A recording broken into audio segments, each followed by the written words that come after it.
to Gethsemane, Gethsemane to Golgotha, Golgotha to the grave, from the grave back to glory.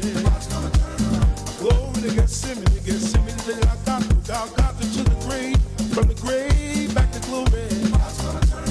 Glory to Gethsemane, Gethsemane to Golgotha, Golgotha to the grave, from the grave. Glory to Gethsemane, Gethsemane to Golgotha, oh, Golgotha to the grave, from the grave. Dear Lord, it's me again. God's gonna turn it around. I'm calling on you. You did it before. I believe that you can do it again. Somebody calling you right now, Lord. If it ain't one thing we need, somebody else needs you for another. Yo, who said devotion have to be sad? Yo, check this out. The Lord is my shepherd, and I want. He's making me to lie down in green pastures. He leads me beside the still waters. He restores my soul. God's gonna turn it around. Come.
Now, traffic and weather. Yo, who said devotion have to be sad? Yo, check this out. The Lord is my shepherd, and I want. He's making me to lie down in green pastures. He leads me beside the still waters. He restores my soul. God's gonna turn it around. Come all the way with me. Good morning. What's in it for the Black People Media? This is Riis the Ruler with your Chicagoland area sports traffic and weather update. As we head over the traffic on the Kennedy, O'Hare to the Loop will be 23 minutes. Outbound to O'Hare will be 20.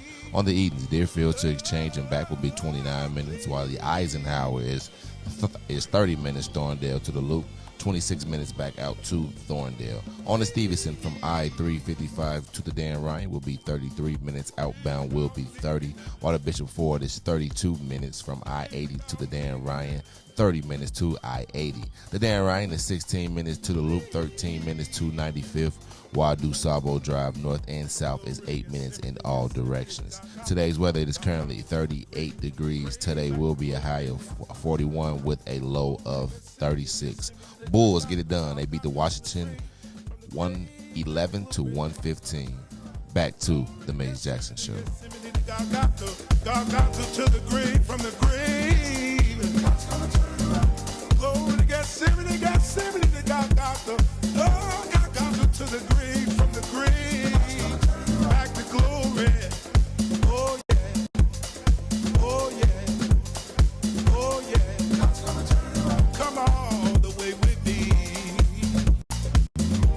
Don't leave me now. Come all the way with me.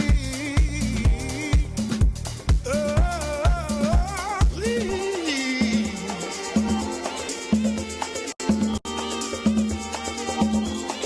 God's gonna turn it around.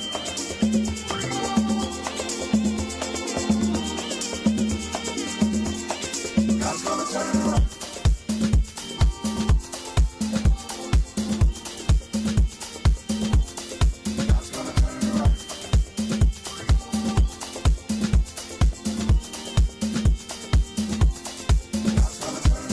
You are listening to the Maze Jackson Show. I'm your host, Maze Jackson. Got my man, DJ Riis, the rule on the ones and twos, and boom! Here we are back again on the Maze Jackson Show. Yes, I'm your host, Maze Jackson. Got my man, DJ Riis, the ruler, having some technical difficulties. I always know when I'm starting to talk about too much stuff because they be report. Then the next thing you know, the internet's be going out, all type of craziness be happening. But it's okay. It's the Maze Jackson Show. I'm your host, Maze Jackson, Riis the ruler. We back in the building. This is probably why we gonna get in trouble. So, Riis, do you remember 2 weeks ago they had a press conference at the Ivy Hall, and I was like, how great it is to have the very first black cannabis dispensary open? And I played the B-roll, and I feel like I'm super happy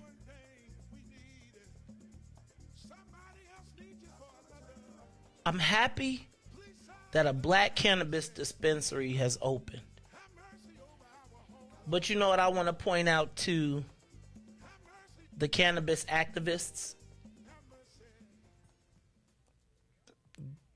What just happened? Okay, what I want to point out to the cannabis activists is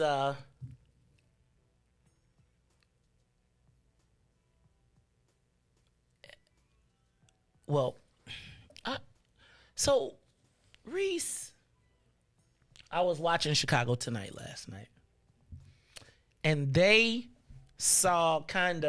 analyzed this the same way that I did, which was, it was great. Well, they didn't analyze it the same way that I did, but they pointed out something that I told you all was happening, right? Remember I told you how they were going to make all the black people who have been waiting to open these cannabis dispensaries, they're going to spend millions of dollars trying to open up a physical location. And then, like, the cannabis oligarchy is going to then say, okay, well, you spent $2 million, you spent all your money, all your capital trying to open up a physical location, and then they gonna find out how to put their stuff in retail locations. So it's gonna be in Walgreens, it's gonna be in CVS, it's gonna be at the Circle K gas stations, it's gonna be at all the other places, and you spent $2 million or $3 million, all your hard-earned money, trying to get a location. And I gotta be honest with you, Riis, I'm really not going to trip on people. This is the Dion thing again. I'm not going to trip on people for if they sell their license when you know that the rest of the world is getting ready to crush you. Like, if you know that you got to spend $3 million or $4 million to open up your cannabis facility, only to find out that you know that very shortly all your competition, Riis, they got weed delivery coming. You know it's in other states, right? You know in Canada you can get Uber and shit. But here's my thing. Do you think that the person that has a transportation license is going to be Uber? Oh, if you are one of so back up. I hope y'all know that all these people are connected, and I'm not going to talk about how they connected. But check this out. This is what was the funniest thing about the cannabis dispensary yesterday. And I'm not going to pick it apart because there are people that I know involved with it. But there's a couple things that I noticed. First of all, why did the cannabis dispensary have a press conference for the soft opening with the white lady and no black people except the people? Do you know what I mean? Like, so the first time we saw the cannabis thing, it was the state representative who is not the state representative of the district. Check this out. What's even crazier is, Riis, the place where that cannabis dispensary is in the district of a black state representative. Black state representative wasn't invited. The black woman who helped pass the cannabis bill, who we all looking at, we all be going to, she wasn't invited. Remember I said, shouldn't the governor be at this thing? Remember I said that? And then here we come 2 weeks later, and now the governor's there, and they having a press conference. Well, I feel like it was a sneak move. And I think y'all should pay, like, to me, if I'm the governor, if I'm anybody who paid attention to that, why is the governor having a press conference after the state rep? Because the state rep was hijacking the state rep wanted to be the black Negro conjurer, in my estimation. Because they know, the state rep know that she be attacking black people locally. You know, it's that classic, I'm with you, but I'm really not. It's like, I'm your friend, but I'm going to stab you when I can, and then I'm going to find my own Negroes, and they're going to tell me the good story. So I felt a certain way yesterday to see the governor, and I saw the governor, the two black people who was involved, and then all white people for the social equity victory. You mean to tell me that the first black cannabis dispensary, everybody ain't there? Like, where's the Black Caucus? Where's the bang, boom, pow? Where's our black lieutenant governor? Where were all the black people? I'll tell you. I'm not going to tell you. But I am going to say they keep emphasizing it's the first majority-owned cannabis dispensary, majority black-owned cannabis dispensary. Riis, the interesting part, though, is the partners who refused to be interviewed. Let me read their names. Do I have them? Because we're going to, I think we're going to do a section on this. Oh, yeah, we are. So we'll save it. I'm not going to go there yet. But we need to pay attention to this first black-owned cannabis dispensary, which, by the way, is not the only one. So I want to know if the black people are partners in the one in New Jersey. But there's only one in here, though, right? Mm-hmm. And stay tuned at 7:30. It's like, this is, so Riis, this is why I got to get out of this business. Because it be like, okay. Like, if you read the story, you just be like, really, y'all? Are y'all really going to pull this on us? But it's okay.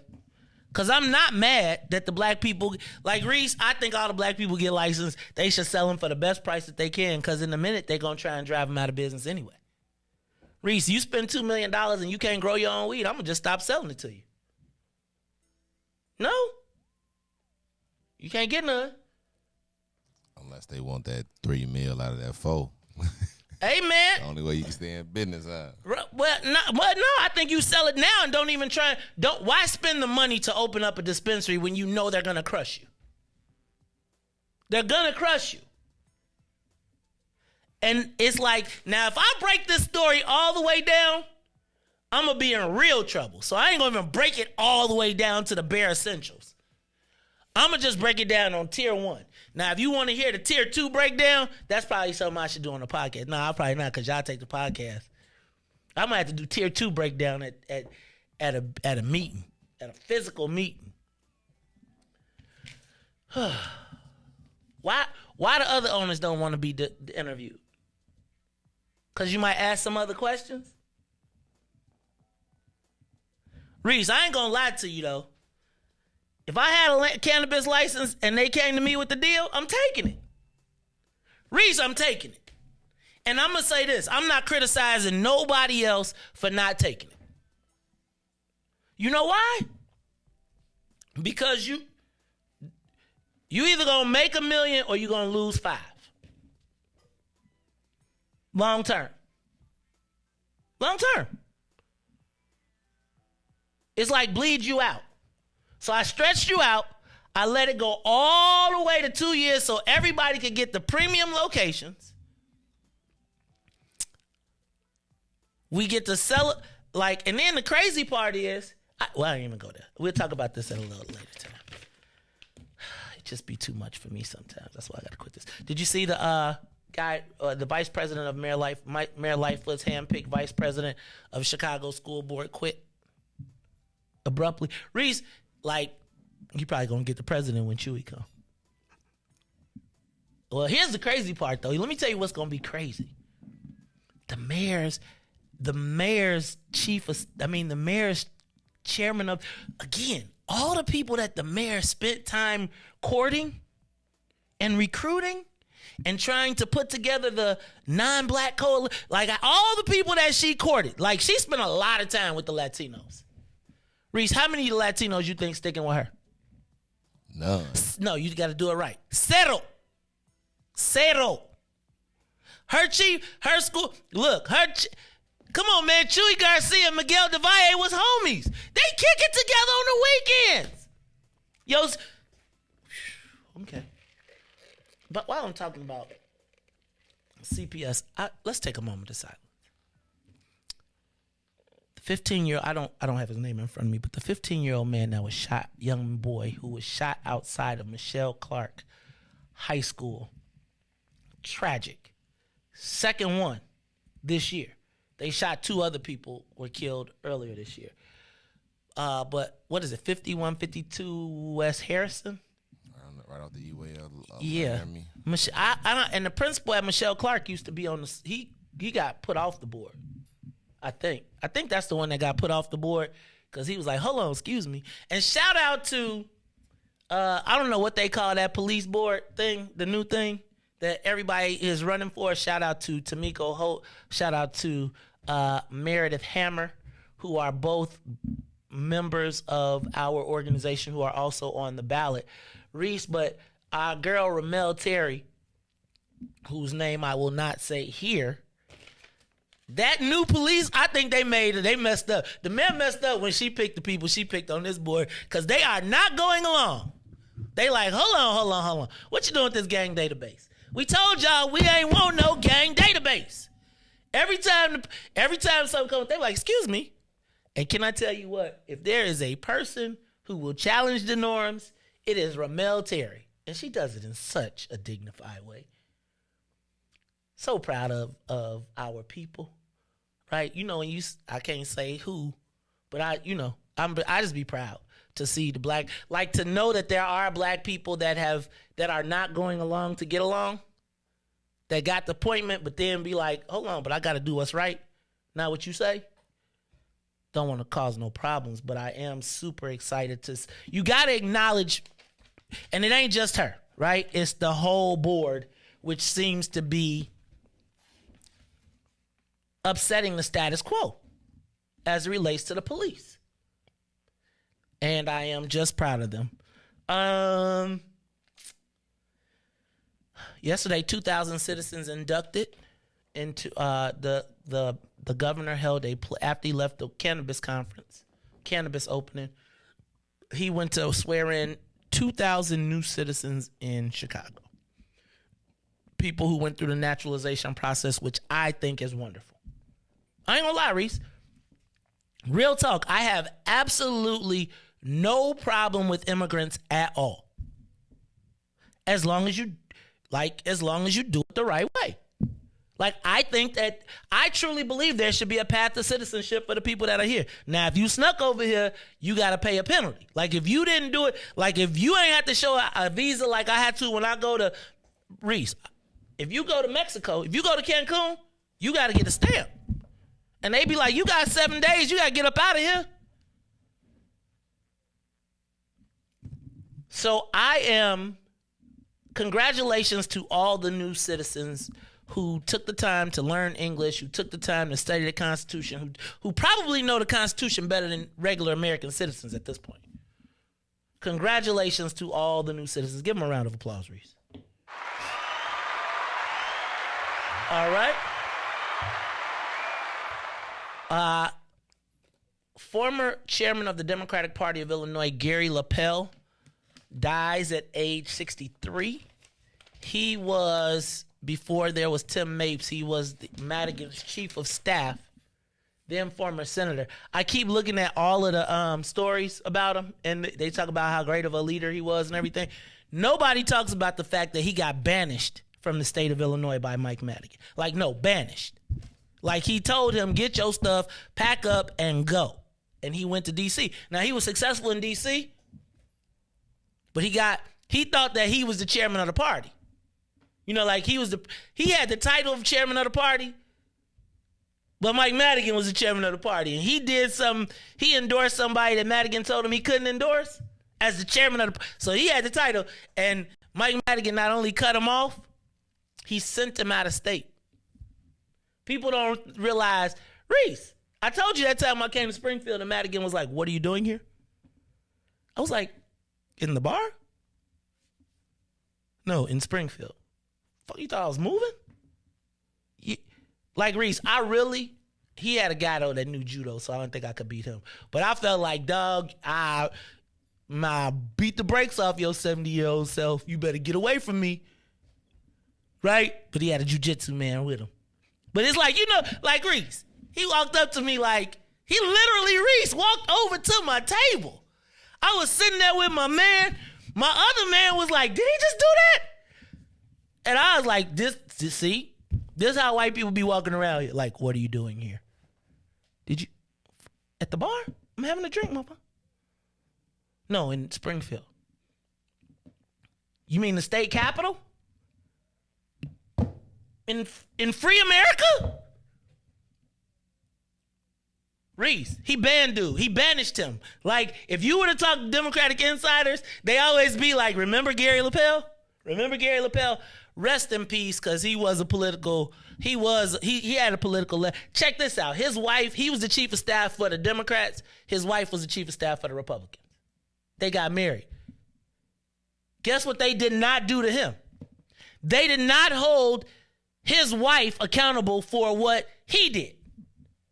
They ran elections against each other. Guess what they didn't do to them? White people. They didn't say, your husband said. But you know how it go for white folks, right? But I ain't gonna even never talk about that because, see, I shouldn't have took a day off. Now I'm a little upset again. I done got heated. Rest in peace to Gary LaPel. Shout out to my man, one of my co-lobbyists, Tony Frivoletti, who was his brother-in-law. But condolences. The drones are coming, Riis. Did you hear about this? No, you heard about the surveillance drones? Yeah.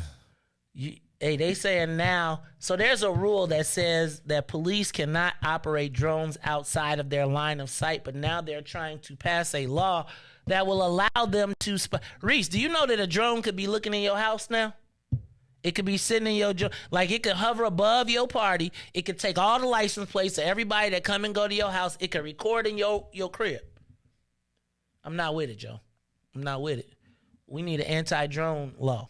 I'm not for but police will be like, we need it for surveillance.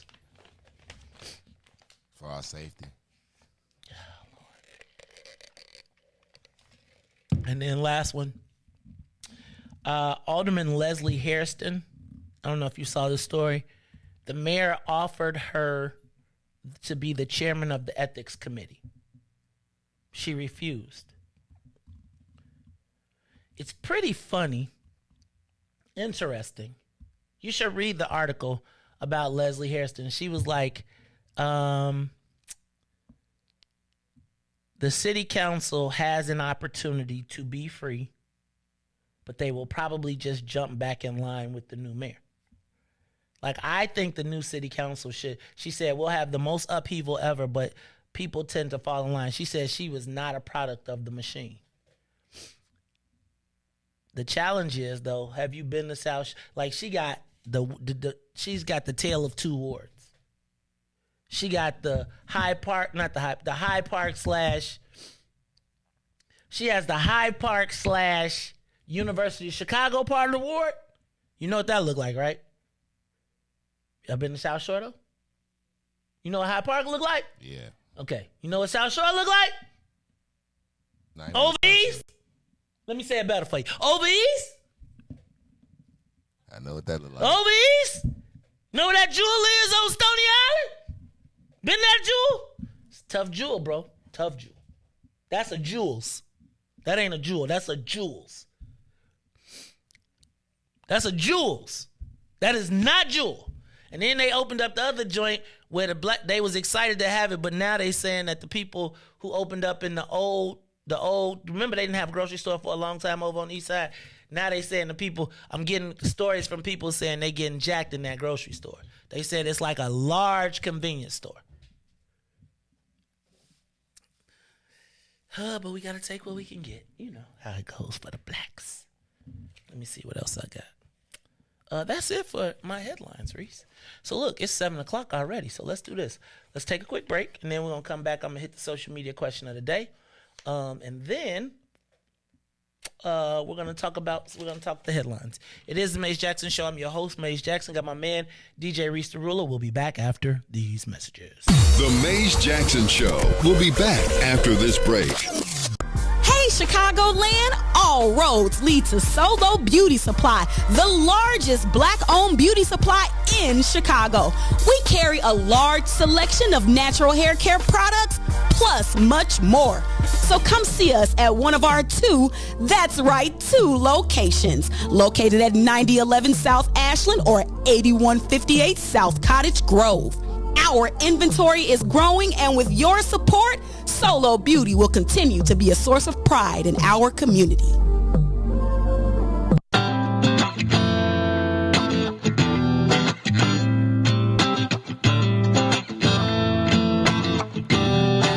Steve Stanley.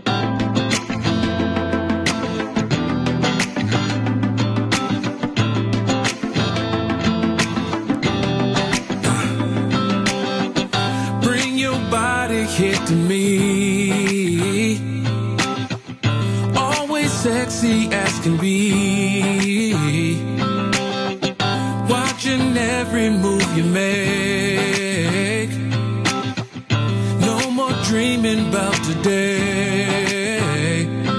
From the first time I saw you, I knew you'd be mine. See, I knew that you would be mine.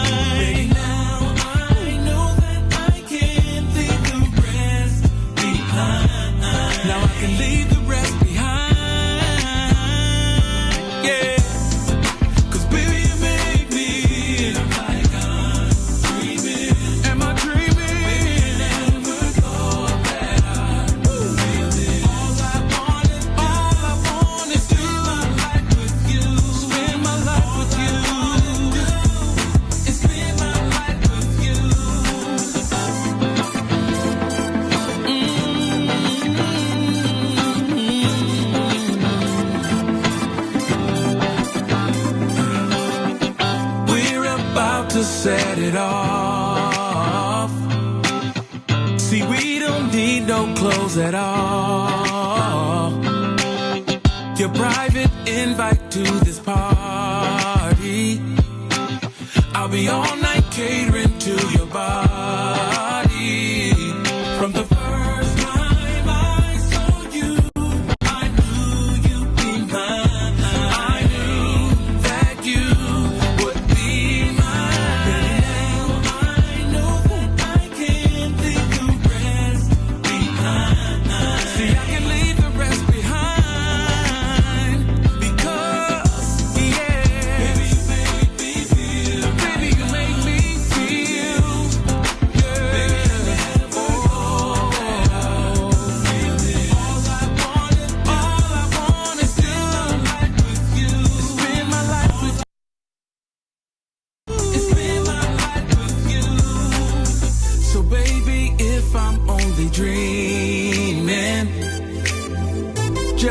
Pinch me for no reason.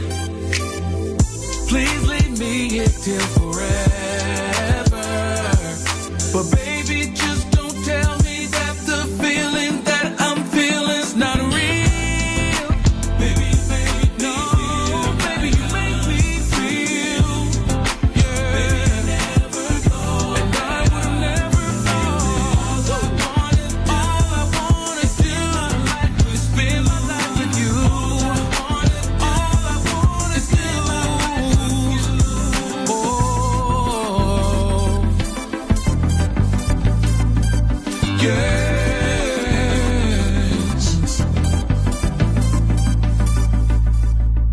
Back to the Maze Jackson Show.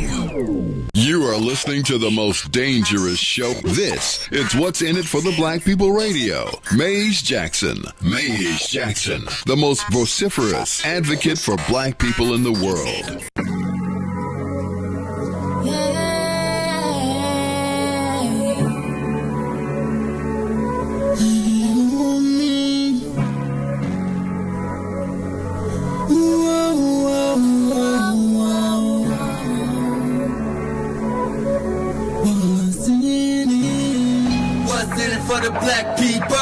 Cause economically we are not equal. Waking up to lies, can't dose no more. I told y'all, yeah, this a dangerous show. Don't go to church if you ain't trying to help us.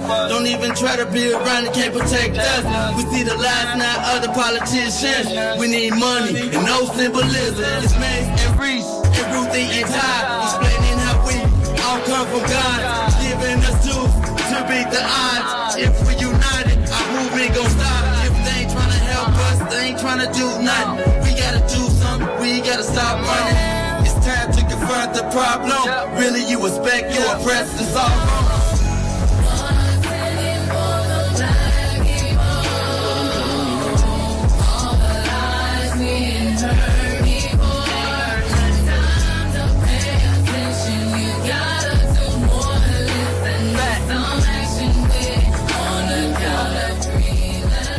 Wake up, Chicago!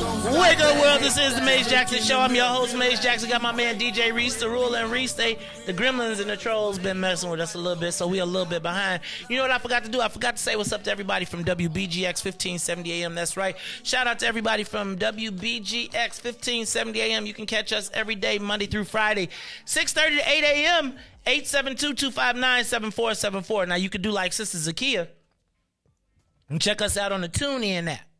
But you know when it get hot, Sister Zakia got to come off the TuneIn app because and Sister Zakia got to come off the TuneIn app. You know when the conversation get hot, Riis, and you know you want to say something but you don't want to call in, so then they be on the then they join us on Facebook, YouTube, Twitter, or Twitch. So at 6, if you want to get with us at 6 and you want to stay till 9, then you got to get us on Facebook, YouTube, Twitter, and Twitch.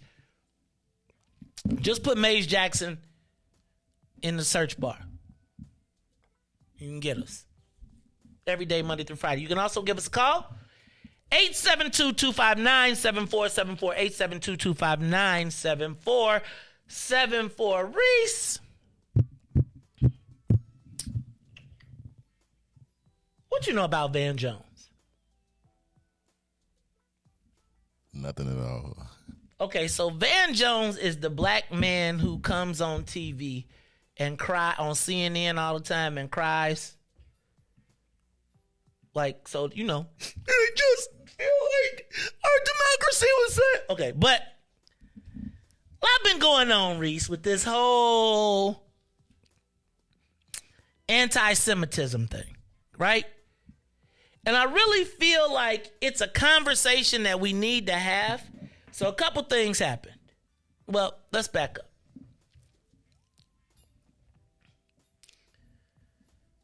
I want to play a clip because I want you to hear Van Jones, what is being described by the UJA, New York, the United Jewish American Federation of New York. Van Jones, black man. I almost want to turn this off because I think you need to see it, but I'm scared that they will block us. So I'm going to play the audio, Riis, and on my computer. So you got me ready? All right, let's play it so the people could hear it. Yeah, oh, I got to go. Uh-oh. Oh, hold on. Hold on. I'm her godson. Hold on. I'm lucky because my godmother is Dottie Zellner. I'm her godson.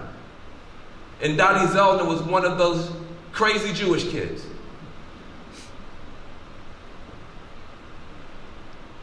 In 1964, who had heard about what happened. You know what? I'm going to have to reset my computer because we got to look at the visuals of this. Okay, hold on. Riis, something is going on in the world. And I will talk about that while we're going. Did you hear about the German insurrection that was going on? Like, there was a plot in Germany. Like, they had to arrest 70 people because they was plotting to take over the government. And it was army people and everything. Oh. It was like they was the new improved version of us. Right? Of what happened on January 6th. They was planning their own thing because they believed that the country is run by a deep state. So something is going on in the marketplace, Riis. And this conversation with, I'm sorry.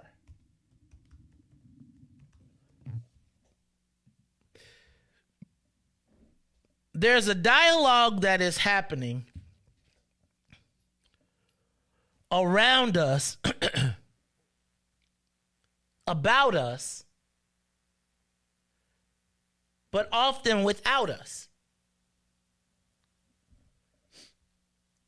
And Riis, this speech that I heard, don't be like that, computer. All right, give me a second. That I heard made me feel a certain kind of way, Riis. And why it don't want to work, Riis? They don't want to give us the Lord EP. All right, I'm gonna just play the audio. Hold on. I'm gonna let you hear it because I can't get it up on the audio, on the visual. But I need you to hear this because well, it's gonna lead to the social media question of the day.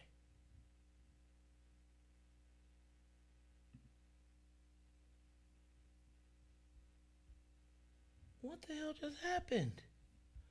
Oh, Lord. They back at it, Riis. They don't want the brother. Oh, that's what they... Okay, hold on. I'm sorry, y'all. Bear with me. I'm trying to get y'all right. There we go.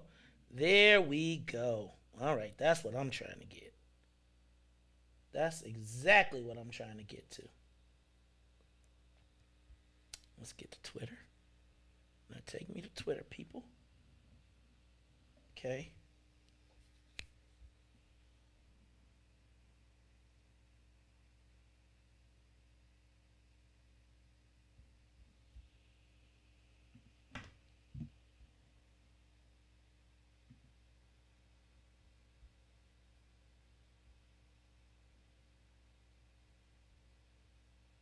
All right. Okay.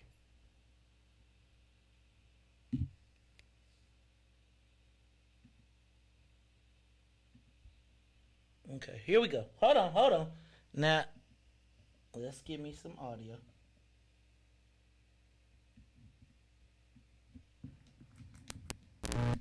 Donnie Zeldin was one of those crazy Jewish kids.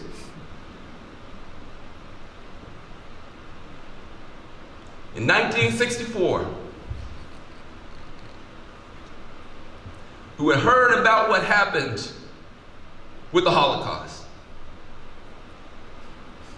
and said she was not going to let racism and violence win. Crazy Jewish kid.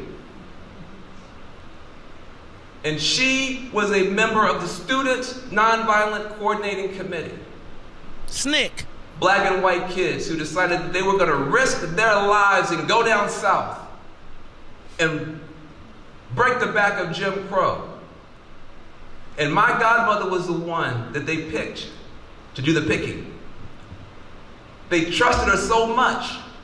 They thought she had so much just good common sense that she got to decide which black kids and which white kids could go and which ones were going to be too nutty and need to stay back on the campus.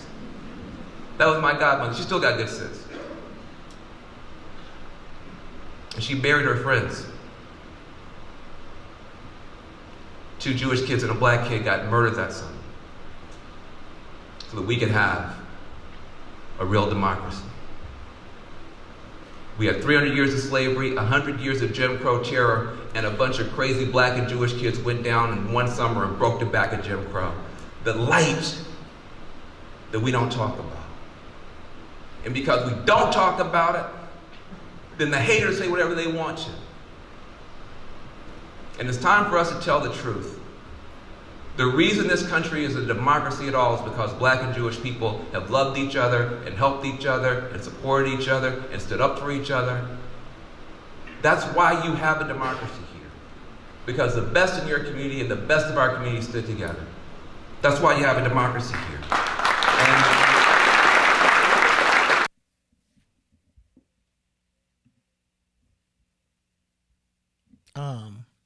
That was Van Jones.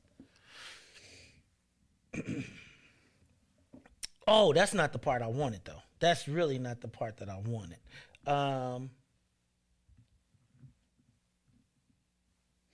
Van Jones. Hold on.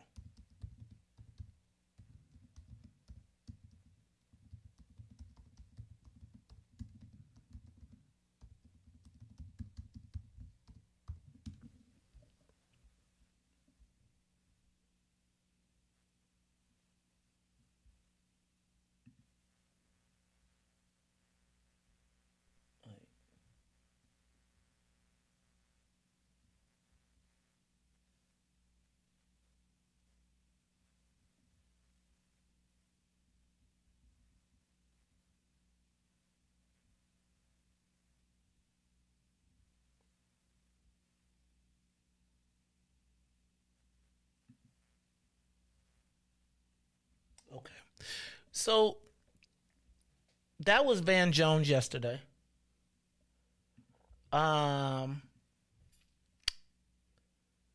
Then I don't know if you saw The Breakfast Club yesterday. Well, we don't watch The Breakfast Club really most of the times. Well, I'm not gonna say that. I watched some of the clips. I really don't like Charlamagne the Goddess at all anymore. But David Greenblatt, who was the chief of the ADL, the Anti-Defamation League, the person who issued the rules at what it would take for Kyrie to come back, came on Black Media yesterday to explain, given a platform by Charlamagne the God to explain why what is happening is so bad. And one of the things that I thought was interesting, or why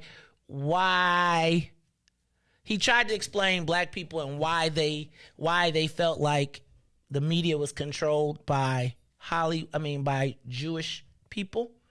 And he explained that just like there's Mount Sinai hospitals, et cetera, that the Jewish community was not allowed to participate, and they were cut out of a lot of different industries. So they made their way to the West Coast, where they began the beginnings of this thing that became Hollywood, and they became very successful. And while many people, but now there are other people, actors, et cetera. But when you look at the big studios, they tend to be like Metro-Goldwyn, MGM, and all of those places initially had and are still run by people from the community. Then yesterday I saw a tweet, hold on, that caught me off guard.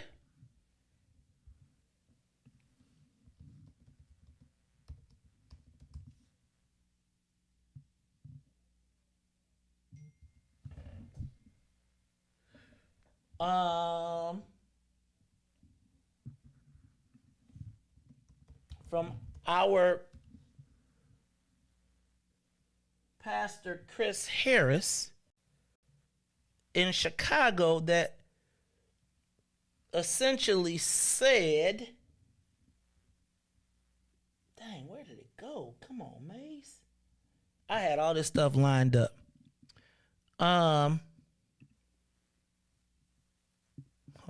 And it basically was Pastor Harris suggesting that he was going to stand up against Kanye and the anti-Semitism that he expressed, because he would want his members of the Jewish community to stand up if somebody said something against them. And so it leads me, Riis, to the point where I want you to hit the button. It's time for the social media question of the day. Should black media take on the conversation of anti-Semitism in the black community? Give us a call, 872-259-7474. 872-259-7474. It was interesting because as I was listening to David Greenblatt, he was discussing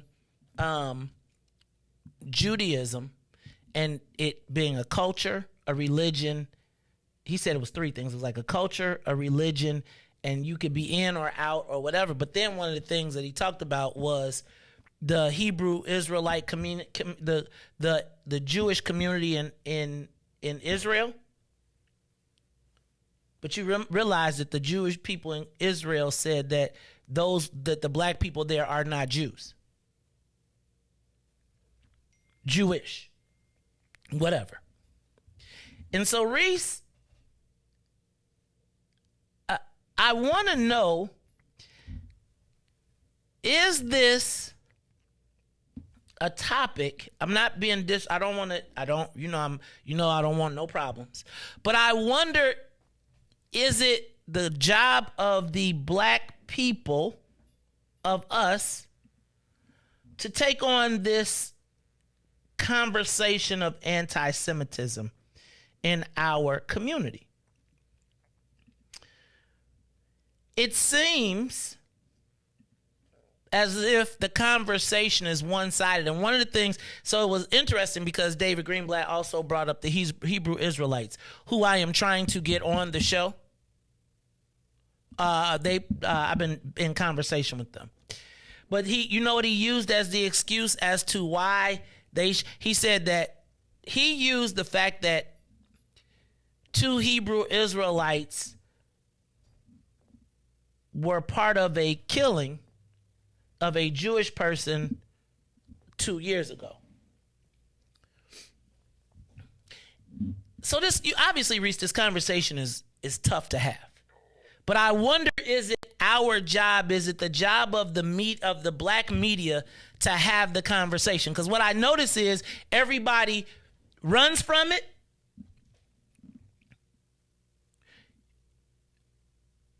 And there's not, how do I put this? I don't know that we have the opportunity to have a real honest dialogue. And I feel like it puts us at a communicative disadvantage if we cannot explore the depths of what is really going on. The reality is, Riis, most of us recognize that it's probably safer to pile on a black person than to even ask a question.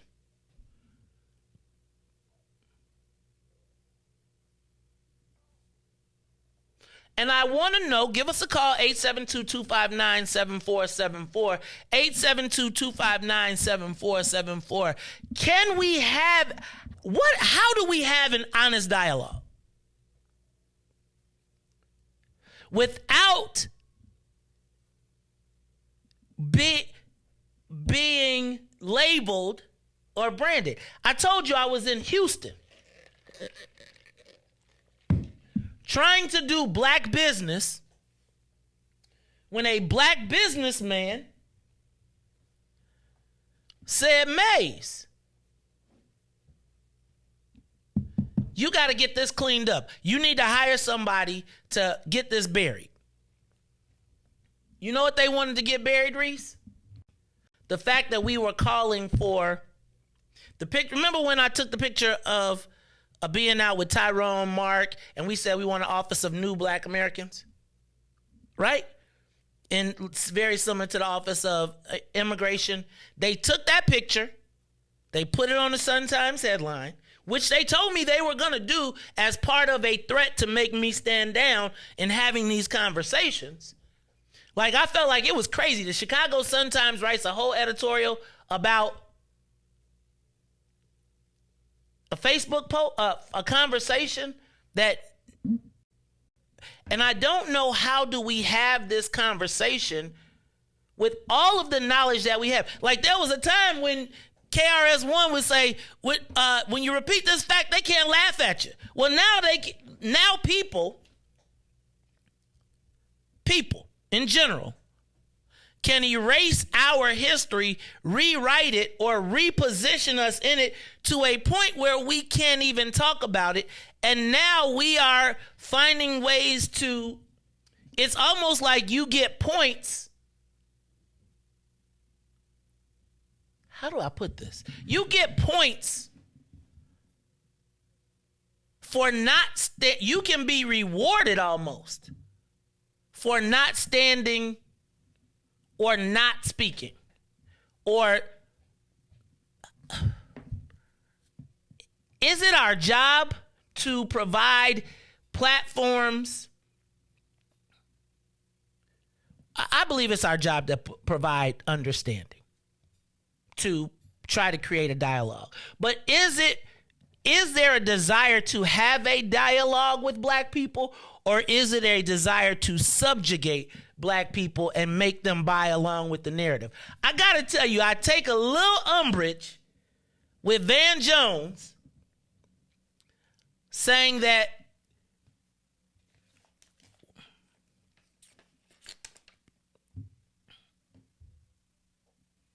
I'm not gonna suggest that we haven't had a collaborative effort.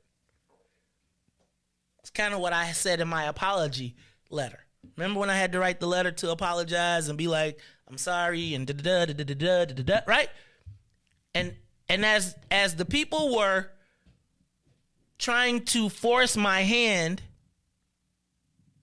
Brittany Griner's free. What? Check that out. Find that out for me, Riis. But as they were, there were things that I wanted to put in the letter, like, hey, y'all, yeah, there used to be a traditional bond with us, right? That we understood, but it seems as though right now, as black people are starting to move towards some self-awareness or some self-awakening, right? I think about the things that are happening and the things that we've seen in the Bible. Is it true or no? It is?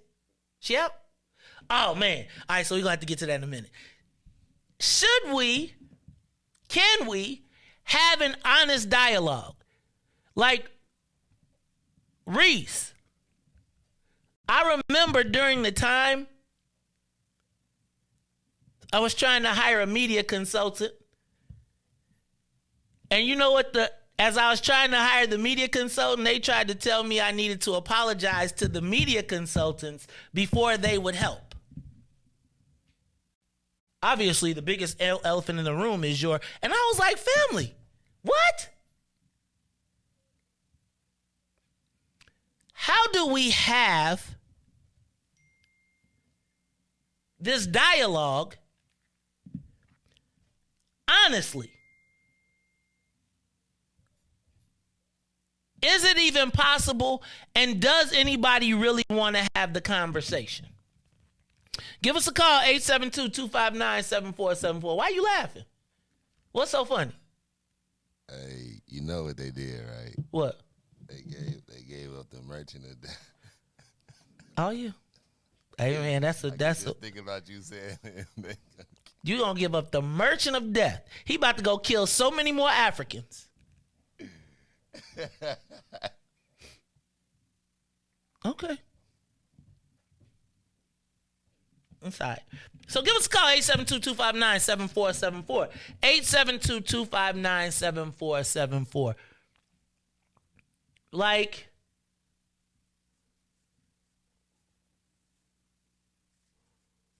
how do we get to a conversation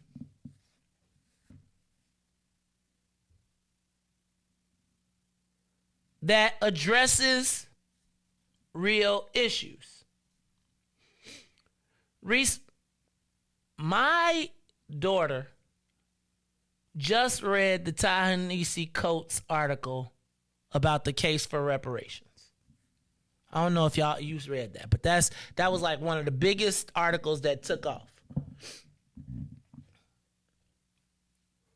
back in the day, and I think it really brought reality. And they use Chicago as an example.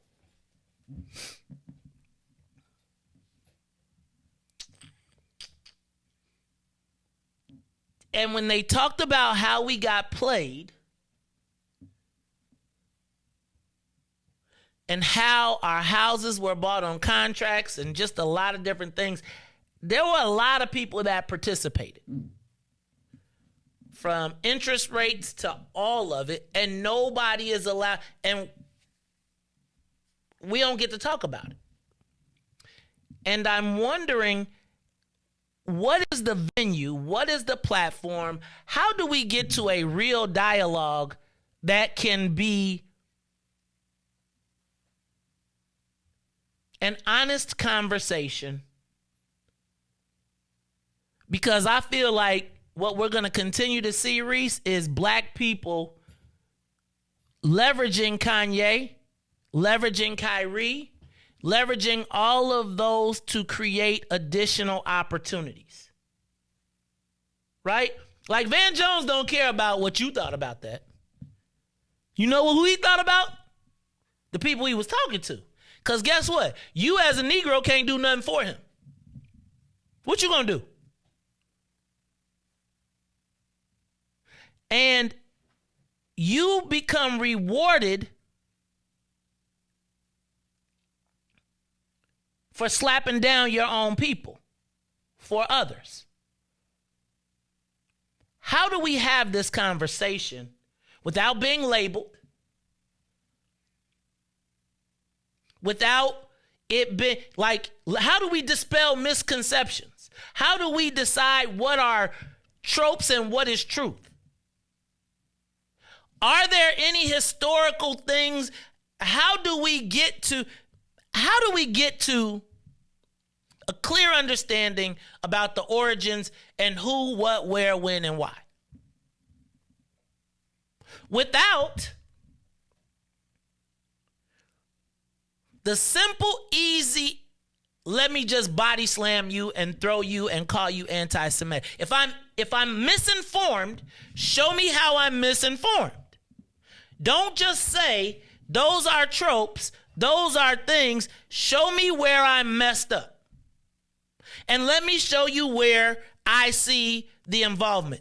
Riis, I'm watching as people, are you listening to any of this Highland Park stuff? Like any of this Highland Park information, how they talk about Highland Park and just the fact that people were murdered there, etc. And I'd be like, man, that happens every day in Chicago. And I just feel like we're in a place, Riis,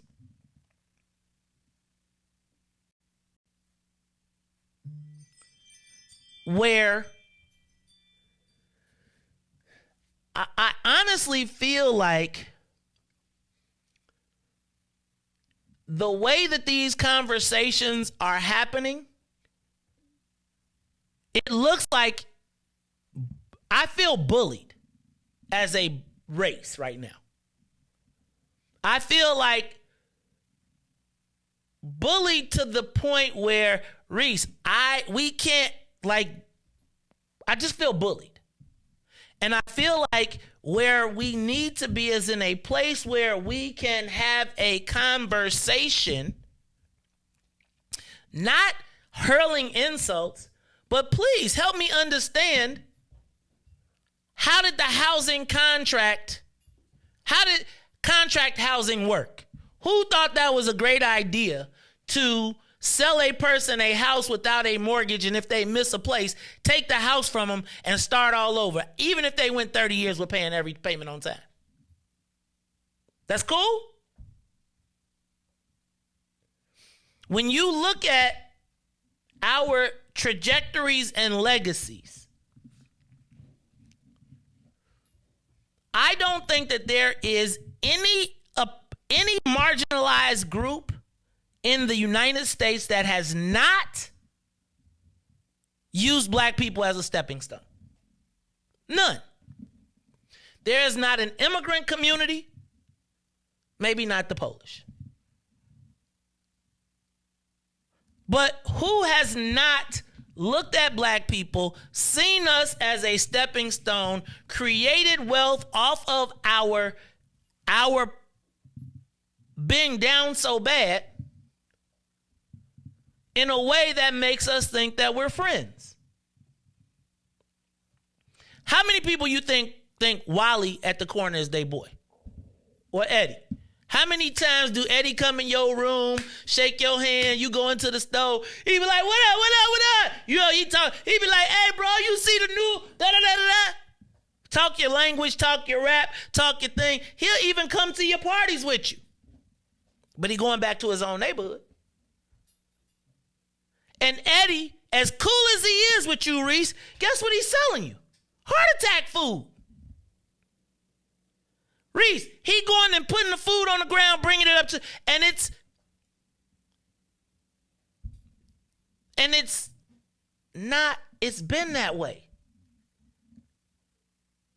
And we get passed from group to group to group to group. Do we ever get to talk about the fact that somewhere in the universe, I don't know where, I don't know how, but there is a connection between, like, when Van talks about the connection between down south and up north for the Mississippi Freedom Rides, does anybody talk about down south and the cotton trade being the foundation of the New York Stock Exchange and the big hedge funds? Does anybody talk about the mortgaging of black bodies to build institutions that we still live by today? Or do we just get to ignore that? Should we not say anything about that? Give us a call, 872-259-7474, 872-259-7474. Caller, you're on the Mays Jackson Show. How do we have this conversation without... I don't think everybody, I don't know that we need Van Jones speaking up for black folks in the space, because it puts us at a disadvantage. Because it ignores the whole picture. It doesn't start in 1960. It starts. Well, Mays. Yes, go ahead, caller. They prefer to have somebody like Van Jones to speak on behalf of black folks. Right? They prefer to go to somebody like Leonard, Charlemagne the Goddess, that's not well versed on the relationship between blacks and Jews. Right? They prefer to go talk to those people because they aren't versed, and then this way they can stick and stay true to what Dr. John Henry Clark said, that I only discuss a dialogue with those that's my equals, and all others I teach. Right? They want to teach us and show us. Right? The people that they need to have the conversations with are the Hebrew Israelites, are the people from the Nation of Islam, who are very, very well versed. As Minister Farrakhan said, chat asked me, but you can't talk to Minister Farrakhan, no, because they've already got him in the box. And black people run. Mainstream run. And not just that, but we allow the box to happen, right? Because people are still afraid to say that they are a listener or a follower of the Honorable Elijah Muhammad and the Honorable Minister Louis Farrakhan. They are still afraid to say that aloud, even today in 2022. But those are the people that are going to give us the absolute truth, 100% without the fact and nothing but facts, right? And they know that. So that's why they want to label them as dangerous. Because here's the thing, if we all sat down and went to the NOI.org or the finalcallstore.com and purchased the secret relationship between blacks and Jews for $20 instead of the $2,500 that Amazon has it for, and we all sat down and read it, right? And then we also bought the addendum for $5 that talked about all of the Jews that own slaves, right, with names, with actual printings of how many slaves that they had on their plantation, what they were good for, how big this buck was, how good this gal was, and so forth, right? They don't want you to understand that. They would prefer to talk to people that are ignorant. And I mean ignorant of just not knowing what it is. We're going to sit down and learn, and then the only thing that we can give you back is a whataboutism. And we know that whataboutism means nothing. We know this. They know it. That's why they want to have the conversation. No, have the conversation with the people that we can learn from, because we want to learn on both sides. Because at the end of the day, these young kids out here, when they see white, they see white. And truth is, when we see white, we just see white. We don't know if you a Jew until you tell us. Just like we don't know you gay until you tell us. They know that. It's like, stop playing with me in my face. You see what I'm saying? Let's have a real conversation on a national level, either your synagogue or the mosque, and let's film it. Let's record it. Let's have as many people as we can in it, so then we can understand where the brotherhood and the sisterhood broke up. Where did we go wrong? How did we get you confused? What is it that we don't understand? So then we can come back and say, this is where you got us messed up right here, and this is where you need to go to fix it. Because if you are my brother the way that you say you are in a struggle, then why are you allowing the straight up whitewashing of our history? Those are the questions that need to be asked. But the whole whataboutism and having conversations with ignorant people, it'll never happen. That's all I got to say. I love you, man. I appreciate you back. What your name is? Y'all better go get y'all some what y'all name is gifts. Go to robinpatrice.com and get your holiday gifts. Give us a call, 872-259-7474. Is it possible, or should black media take on? I almost feel like I want black media, which we know ain't nobody gonna do it. Because Riis, I got the minusculest radio show in the world.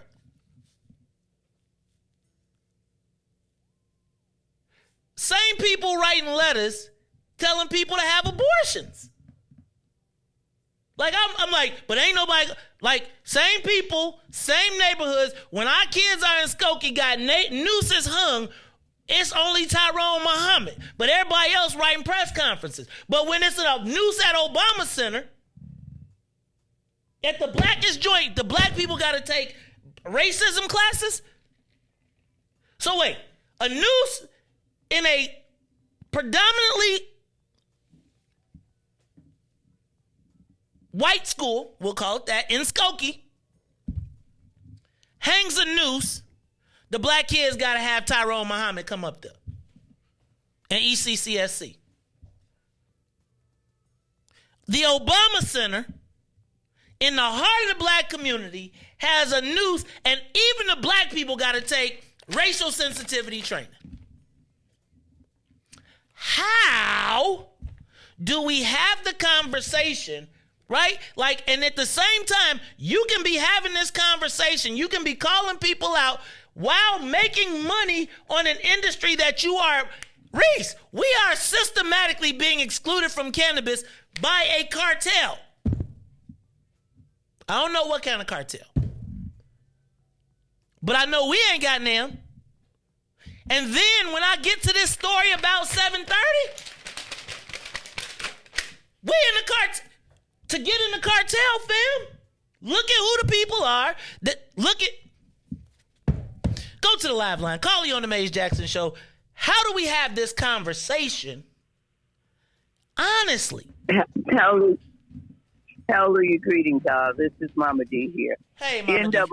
NAA's, Indigenous Native American African leadership seem to be content with being a poster child for everybody's issues except their own issues. It's like the disinformation bill saying slavery ended with Juneteenth, when we know it ended with a constitutional amendment, the 13th Amendment, and stuff like racial theory, accepting racial theory when we've got historic facts, or adding interracial marriage up with homosexuality when race and sex have nothing to do with each other. But we just, like you said, that black media is being bullied, and we've got a lot of cowards. And what are we going to do about it? I think we need to revisit the United Nations, and these are crimes against humanity, and we are Jim Crow genocide survivors. We've got to use the right language to get the right result, and stop wanting to buddy up with everybody else, like in that Wakanda Forever disgraceful movie.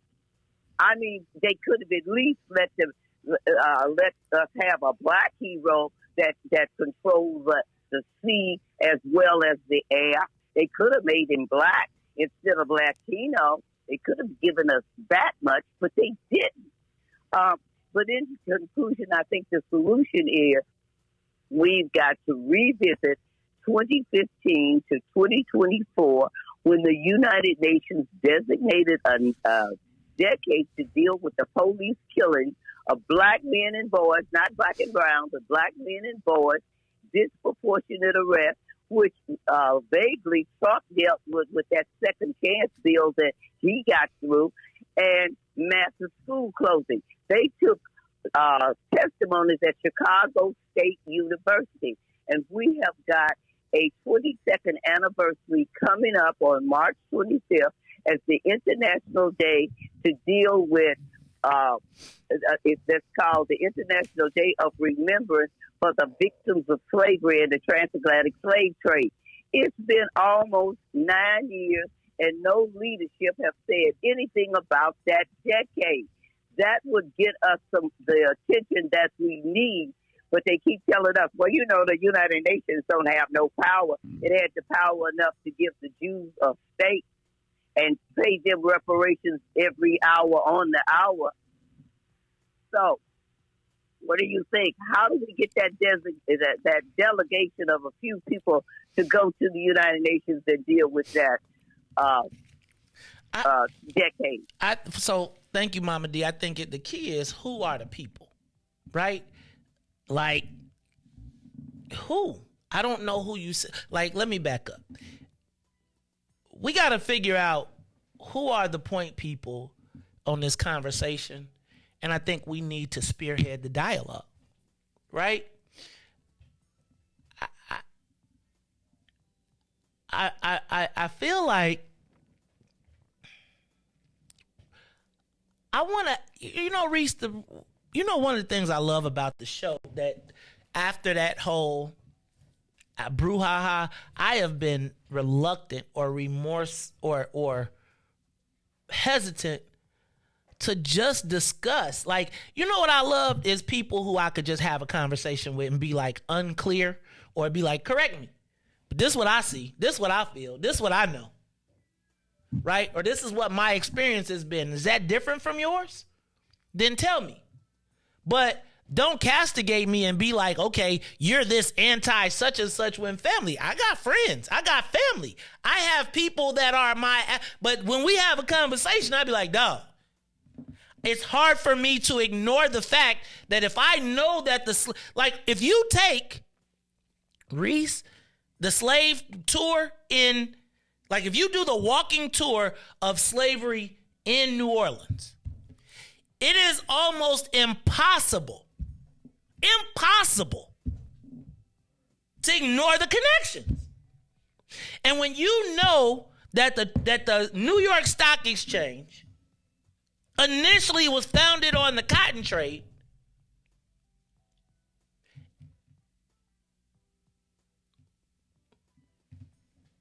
when you look at the financial firms, every institution in this country is trying to hurry up and pay something, or create a scholarship fund, or create something so that they can say, because they don't. Let me ask a question. Remember when Dorothy Tillman, we got a slavery law here. A law that says that in the city of Chicago, if you have ties to slavery, you have to disclose them before you can get a city contract. Guess what, Riis? Don't nobody do that no more. I'd like to see it at the bond firms. I'd like to see it at some of the people that do the most city business with city. Can we just talk about can we look at it and then do like a real factual comparison? Did any of your parents, or what do we call ourselves, ADOS? American descendants of slavery? So we know we was on the slave side of the ledger. We were. Can you tell me who was on the ownership side of the ledger? Can you tell me who did shipping? Can you tell me who coordinated logistics? Can you tell me who did housing? Can you tell me who did the mortgages? Who did the financial exchange. Did you know that a slave could be traded to get a house?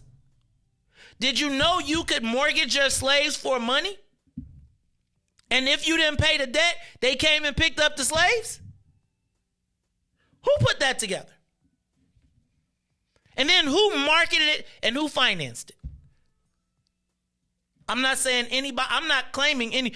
I just want to understand. Riis, when you walk through New Orleans, do you know that the buildings, the hotels, did I tell you this? The hotels you stay at in New Orleans in the French Quarter, if you walk from the beginning to the end of the French Quarter and you put that walking tour thing in your head, they say that building was slave trade. This was a slave trade. The famous hotel, they like, look behind the Omni sign. Look, me and Carrie was having drinks at the Omni. We sitting in the thing. I'm like, dang, this is an old hotel for it to be an Omni, blah, blah, blah, right? Leave out the next day. I'm taking a tour. Then I'm at the other place. So it's the Omni in this other place. We looking at both of them. I'm kicking it at the other place. I'm like, New Orleans is crappy scary to me. But we in this place. They like, now look carefully at the sign and look behind the letters, and you will see that they replaced the letters. When you look in the history books and you see who are everybody participated.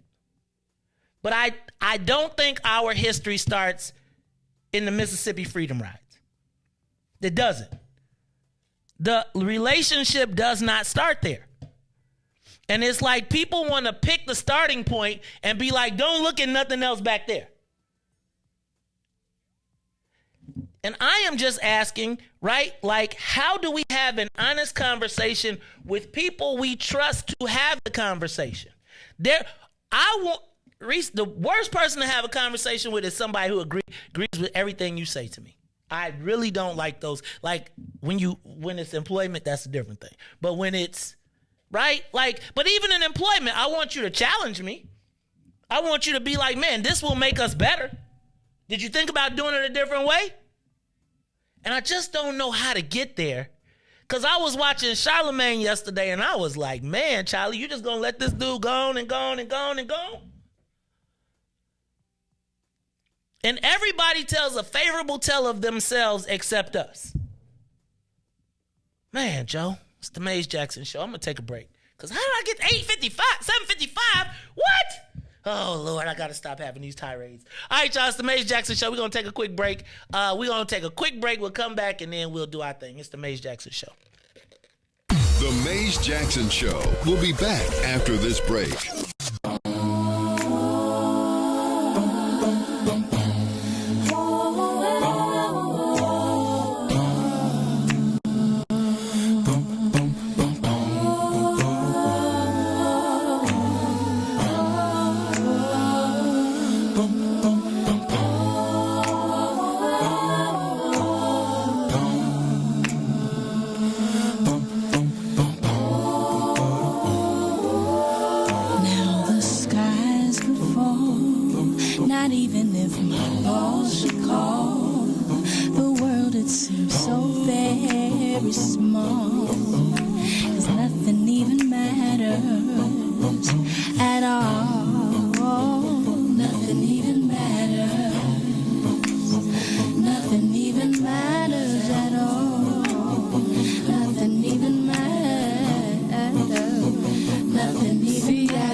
Makes me feel 10 feet tall. Without it, I go through withdrawal.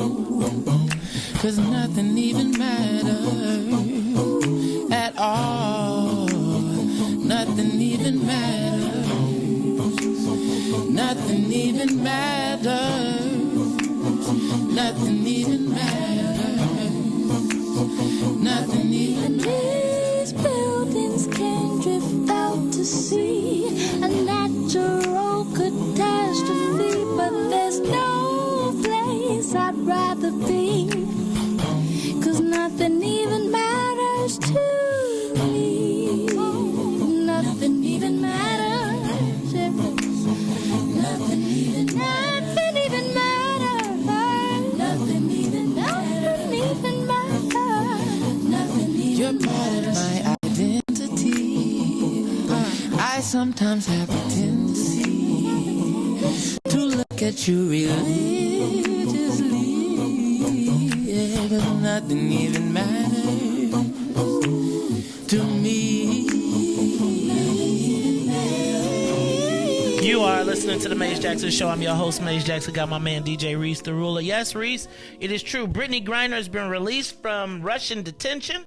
The headlines on CNN's World says WNBA star Brittany Griner released from Russian detention in prisoner swap for convicted arms dealer Victor Bout. WNBA star Brittany Griner has been released from Russian detention in a prisoner swap for convicted Russian arms dealer Victor Bout, according to a source familiar.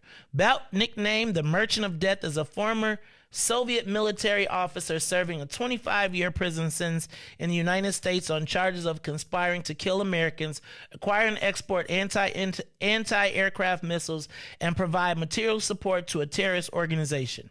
Moscow has slammed his sentencing in 2012 as baseless and biased, and Bout maintains that he is innocent.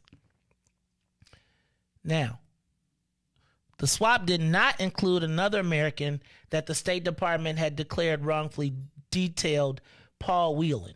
He is a U.S., Irish, British, and Canadian citizen. How you be U.S., Irish, British, and Canadian citizen? That's a lot. He was a spy. Yeah, I would definitely say he a triple Come on, agent. dog. Yeah, He right. You working for everybody, dog. He was detained at a Moscow hotel in December 2018 by Russian authorities who alleged he was involved in intelligence operation. He was sentenced to 16 years in prison on espionage charges he has vehemently denied. Whelan had been carrying out his sentence at a labor camp in Mordovia, an 8-hour drive from Moscow, where he told CNN in June 2021 he spent his days working in a clothing factory. You know, he probably salty. He like, hold on.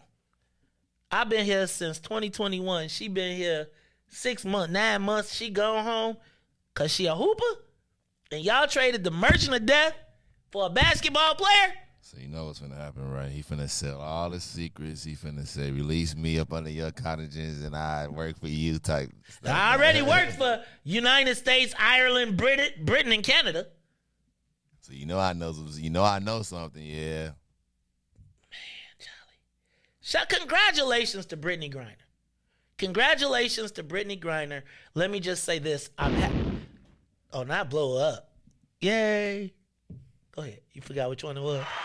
Congratulations to Brittany Griner. She is coming home, and let me say this. Okay. Does everybody learn a lesson here? Did anybody learn a lesson here? Riis, I'm going to tell you.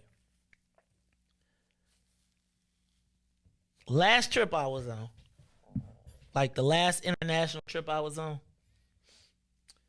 I saw somebody get detained in the airport. Black people. That's what they found in their bag. Weed. Riis. Foreign country. And they looking at me like, I'm like, sis, I can't. I wanted to say, didn't you see what happened to Brittany Griner? Did you hear what they're doing in Indonesia? Indonesia has declared a ban on unmarried sex, living with someone while not being married, foreign or domestic. Now, ain't Indonesia where all the people be going over there to get their freak on? In the Malaysia area, right? Not no more. No, because you know what? Look, I was reading the tweets already. Tweets and, man, they can't tell me who I can sleep with. They can't tell. Okay. Y'all seen Locked Up Abroad? I think before anybody goes to jail, before anybody goes to any country, don't tell no other country what you think is right. You know, it's funny to me because I saw so many people defending Brittany Griner for carrying the cartridges. Like, oh, man, they know they bogus for that. No, that's their rules. And if the law say the maximum penalty is this and they give it to you in a foreign country, American rules are not Russian rules. And we're in the middle of a war. Is she coming back to play in the league? You know, you think she getting right back? Oh, well, she got some time now. Think she going back to playing Russia again? Heck no. No. Listen, when they kicked her out, they told in Russia, they said, you better not bring your butt back here. No, they didn't. They was like, we still need you to play for the Russian team. Nah. They said, you better not bring your butt here again. We gonna lock you up for having a notebook paper in your bag. You better, I'm telling you. Right. I wouldn't go back. Would you go back to a place where you got locked up and detained too? Huh? Would you go back to a place? Reese, I don't be wanting to go to Champaign. If it wasn't the University of Illinois there and they didn't have homecoming, I wouldn't go down there. Locked up is not a place to be for me. I don't want to see no parts of it. Shoot, remember when the jail was on Michigan? I still get nervous driving down Michigan. Whew. Dang deep. That's deep though. They get how many points a game did she score? What was her average points a game? Let's figure that out. It compared to Victor Bout. Dog, the merchant of death. Like Joe, I'm telling you, this dude, he was selling anti-air. He was shooting American planes down. Allegedly. No, he got convicted. Said he maintained his innocence. Reese, do you know anybody in jail that's guilty? Anybody that tells you they guilty without an excuse? Come on, man. Them wasn't my missiles. Man, we was just talking. I just bullshit. Okay. So we're clear. For those of you, Brittany Griner should be a lesson for every single person. Right? When you go to other countries, no matter how smart you are, no matter what you talk about, do you think somebody told a girl it's only weed. They did. And even in her defense, she was like, man, it's only weed. It's in Russia. Okay, so I am super happy that Brittany Griner is out. Lord have mercy. She probably going straight to the White House to be like, Joe. Thank you, Joe. Joe, if I wasn't who I was, I'd kiss you dead on the mouth. And I might do it anyway. Whew. The Merchant of Death, for how many points a game? I'm just saying. Woo-wee. I bet the viewing ratings on WM. 20. Huh? 20. She better be averaging a double. She better be averaging 9.5. So like you could say 20 and 10. No, I can't. No, you can't. No, you can't. She better be averaging a triple. When she come back, she better be averaging a triple double every day. That's a lot, Reese. 20. That's a lot for 20 points a game. Not that I didn't want the sister to get home, but that's like we should have got the Marine too. Like you got to be like, come on, man. How many anti-aircraft missiles? That's all right. Congratulations to Brittany Griner and the family for returning home. You know what? We don't begrudge you that. We are super happy for you, sis, as the whole country is. You think she went back and hit that blunt when she got up? Man, you think?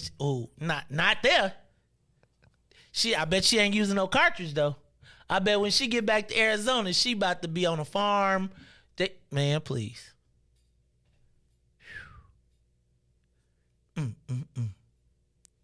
Congratulations, Brittany Griner is on her way home. What you think the first thing she gonna do when she get to the crib? Well, let me stop. Let me leave that alone. Look, y'all, it's the Maze Jackson Show. Reese, see, this is not Wednesday. So keep your mind out the gutter. It's the Maze Jackson Show. Brittany Griner is on her way home. And when we come back, I don't know if I want to talk. Should I talk about this dispensary? What's the other one? Okay. We got the dispensary. We got who will be the key players in the mayoral race. We got Chicago labor movement splits in the mayor's race. I think I can get them all in. So I'm going to try and get them all in after this break. Get us a break. Go ahead, get us a commercial, play us a song or two, and then we'll be back. It's the Mays Jackson Show. The Mays Jackson Show. We'll be back after this break.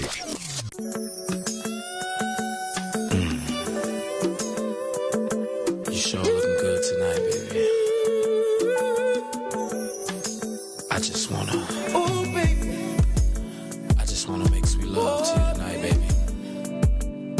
Come on, if you don't mind, you know.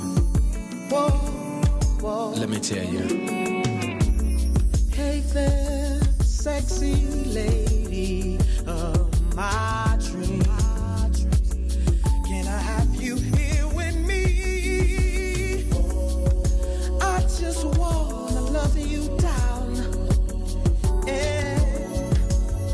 I'm making you scream my name. Oh, I'm gone. Loving your body. I'll be kissing your body. And I'll be caressing your body. Oh, baby. Just come on. Loving your body. I'll be loving, feeling your body. And I'm gonna touching your body all night, baby. Now I'm about to fulfill your fantasy. So come a little closer, bring your body to me. I'm trying to take my time, I won't rush at all. 'Cause you deserve the best. I'm gonna love, I'm gonna kissing your body until the morning comes. Oh, baby, just come on. Loving your body, and let me feeling your body, and I just wanna touching your body. If you don't mind, baby, let me love. Loving your body, I just wanna kissing your body. Don't stop me, baby. Kissing your body. Oh, baby, come on. And let me feeling your body. Please, baby, touching your body. Baby.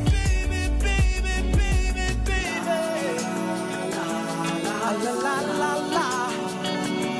Oh, baby.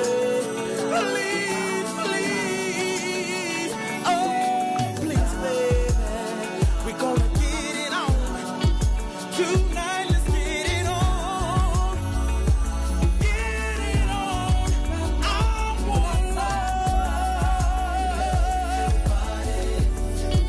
Kissing your body all night, baby. Kissing your body. Oh, baby. Don't stop, no. Loving your body. Just let me love. Feeling your body. I just wanna touching your body. You all night long. Come on. Loving your body. Wanna do it again. Kissing your body. I wanna do it again. Kissing your body. I just can't get enough of you, baby. Feeling your body.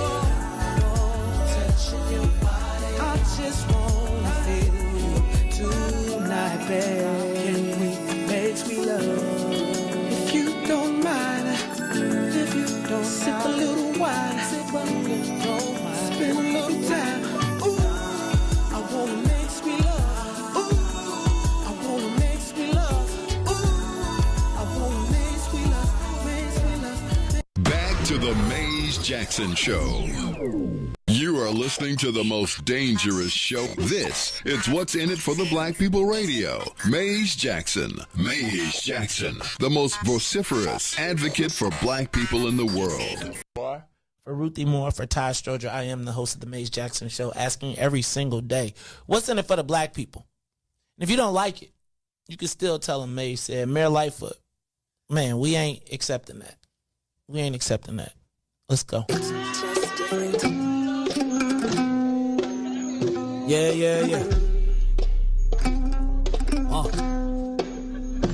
Let's get down to business and go ahead and address the facts. Mayor Lightfoot seems more lesbian than black. Rahm Emanuel's was another case, he was just as tired. 50 closed schools left much to be desired. Police had Anjanette naked on that body cam. They suppressed the footage so it couldn't touch a lot of hands. Reminds me of that 16 shots and that cover-up. Both of them similar, so I went and dug it up. George Floyd killed, a lot of riots happened in the town. Southside burned and they wouldn't let them bridges down. Grandmother sick, need a prescription and plus a couple groceries. You gon' have to travel just to get it now. COVID-19 out here shutting all the business down. Not enough SBA loans to even give around. So many failed businesses that you could put them in the pile. If you don't survive the pandemic, it's gon' sit you down. We sing, dance, play ball, entertain, and crack jokes. Government infested black neighborhoods with crack smoke. System that milked us so bad, we got lactose. Still trying to find out what's in it for us black folks. We sing, dance, play ball, entertain, and crack jokes. Government infested black neighborhoods with crack smoke. System that milked us so bad, we got lactose. Still trying to find out what's in it for us black folks. Shout out to Willie Wilson, hope one day you get to send it.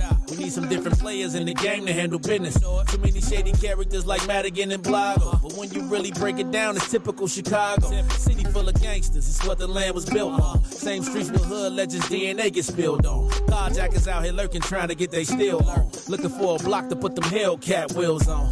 Let us give bogus appraisals a red line. Car crackers out here getting minimal fair time. And I'm concealed carry, I stay with the pipe. But Illinois gun laws giving minimal rights. Stay up on the swivel, make sure I'm moving tight. Check all of my mirrors when I pull up to the light. Pick my homie up from out of town, man, he caught a flight. He was hella nervous, told him, shorty, this a way of life. We sing, dance, play ball, entertain, and crack jokes. Government infested black neighborhoods with crack smoke. System that milked us so bad, we got lactose. Still trying to find out what's in it for us black folks. We sing, dance, play ball, entertain, and crack jokes. Government infested black neighborhoods with crack smoke. System that milked us so bad, we got lactose. Still trying to find out what's in it for us black folks.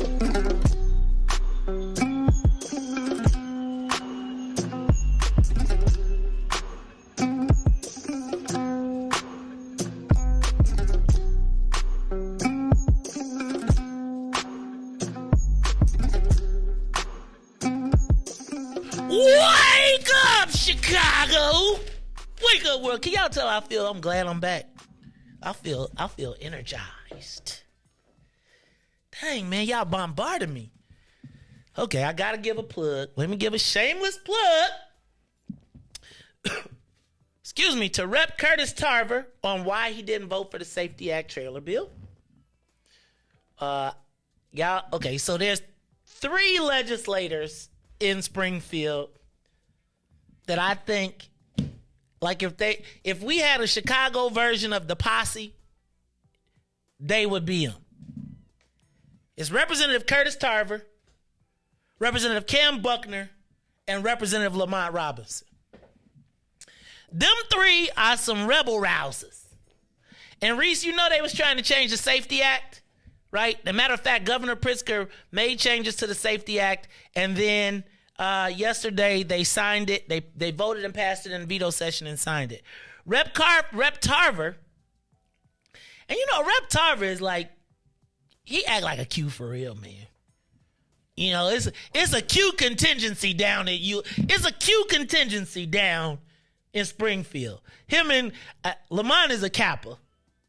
Representative Robinson is a Kappa. But Representative Buckner and Representative Tarver are Qs. Representative Tarver, and you know Representative Tarver one of them skinny Qs. So you know the skinny Qs be the ones, right? Like this no diss, but you know it's 2 types of, well, it's not 2 types of Qs, but you know the thin Qs, they almost got like a chip on their shoulder. And you know, so Representative Tarver, every time I say, you know, he saw me one day, he's like, you know, I done text you 3 times. You ain't never responded. I'll be like, man, you be saying stuff. It's a statement. You know, if somebody texts you a statement and you read it, you be like, okay. But next time, brother, you text me back and say you agree. I'll be like, I'm not sure I agree. But that's okay. I tend to agree with him more than not because he is pretty about it, right? Like, you know, it's like people you observe from a distance. You know them, right? And you cool. But you know, it's not like I don't really have a lot of running buddies. But I really respect his principled stance. Well, you know, when the Safety Act came through, everybody was. Remember when they stood up and said, "Ain't nobody, the Black Caucus ain't voting for no changes because we wanted it to be the way that it was." He didn't vote for it. Like a lot of other people voted for the changes, he didn't vote for it. But he put a story out today about why he did it. And I just thought this was important. Let me just see if I can find it. He did not vote. Let me say this. I proudly voted in favor of the original Safety Act as part of the Illinois Black Caucus pillars, as well as supported abolishing the cash bail system in Illinois. I stand by those original votes as they reflect decades of work by the Illinois Black Caucus as well as advocates. Those bills reflected the exact meaningful reform critical to everyone in this state. Undoubtedly, there were necessary clarifications in the latest 308 trailer bill that was yet again filed less than 36 hours before its passage. The bill reflected nearly a year of hard work by my colleagues to respond to the incredible arguments made primarily by Republican elected officials and law enforcement about Safety Act. Voting against the bill would have signaled a lack of support for the few positive components tucked within the trailer bill. To have voted in favor of the bill would have been to betray my consistent stance that I will not vote in favor of any trailer bill that I feel lessens the original purpose, intent, and or effect of the Safety Act. There is a very simple test for me. All of the law enforcement originally opposed the bill. The bill provided far-reaching and equally necessary transparency training requirements and the ability to decertify an officer, as well as to require the use of body cameras. Each trailer bill was either supported by law enforcement or they were neutral. The only reason for them to ease their stance is because they were able to weaken the original bill. To have voted in favor of the bill would have been to support those individuals who profess to care about the rights and needs of Black and brown Illinoisans, but at first sight of political pressure are willing to fold. Damn. To have voted in, listen to this. To have voted in favor of the bill would have been to support those individuals who profess to care about the rights and needs of Black and brown Illinoisans, but he's a politician, I got that part, but at the first sight of political pressure are willing to fold. To have supported in favor of the bill would have been to support those individuals who profess to care about the rights and needs of Black and brown Illinoisans, but at the first sight of political pressure are willing to fold. The rights and needs of Black, I'm going to take the other part out. I'm going to leave it in there. Let me be politically correct. The rights and needs of Black and brown Illinoisans cannot only be important when wooing us for votes, but then discarding them a few weeks later. To have voted in favor of the bill would have been to support those individuals who profess to care about the rights and needs of Black and brown Illinoisans, but at the first sight of political pressure are willing to fold. The rights and needs of Black and brown Illinoisans cannot be important when wooing us for votes, but then discarding us a few weeks later. I think he was talking to El Gubernatorio. I'm going to just let that sit right there. Shout out to Representative Curtis Tarver, who said he would not fold. That was pretty deep, Riis. You heard that? Let me not call him a skinny Q. Let me call him a thinner Q. Right? He's wiry. Right? You know, he got muscles and stuff, but you know, he ain't like the... Yeah, you know how it is. You know, the Q be the offensive lineman. Right. He was the 6'4" receiver. Right? You know. So all I'm saying is shout out to Curtis Tarver, Representative Curtis Tarver, who said you will not vote. Look, what he said basically, Riis, was all y'all oppose this every single minute of the day. But you was not going to fold during the election cycle, and then as soon as 2 weeks later you fold, I will not fold. Just a little political pressure. Whew. Might have to get Representative Tarver on the show. Come on through, brother. Like to talk to you. I'd like to understand what exactly you meant by that. I got a feeling he'll tell us too. All right, I'm gonna stop that one. Riis, what else? Okay. Did I talk about Chewy and the $1 million? A little bit. Okay, so let me just talk about the $1 million. Remember when I was talking about Stacey MF&G and boxing Chewy in, and then having SEIU with Big Greg Kelly as the new boss of the whole region? Riis, I gotta understand something. Why is unity demanded when it's black people, but not when it's white people? Like, why do white people get to go off? Now, I'm not tripping on, Riis, it's like the House of Labor, but in the House of Labor, let me back up. I initially thought it was a split on race, and I do think there is a racial component of this, because I don't think that, I think,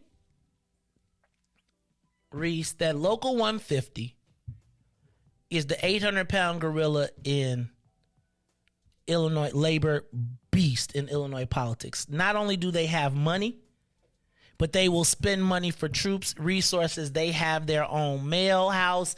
They got a whole Jim Sweeney, Mark Polis. Those guys have built a gangster political operation. Shout out to my man Tremaine Barry over there too, right? But Riis, it's like it feels a certain way to me when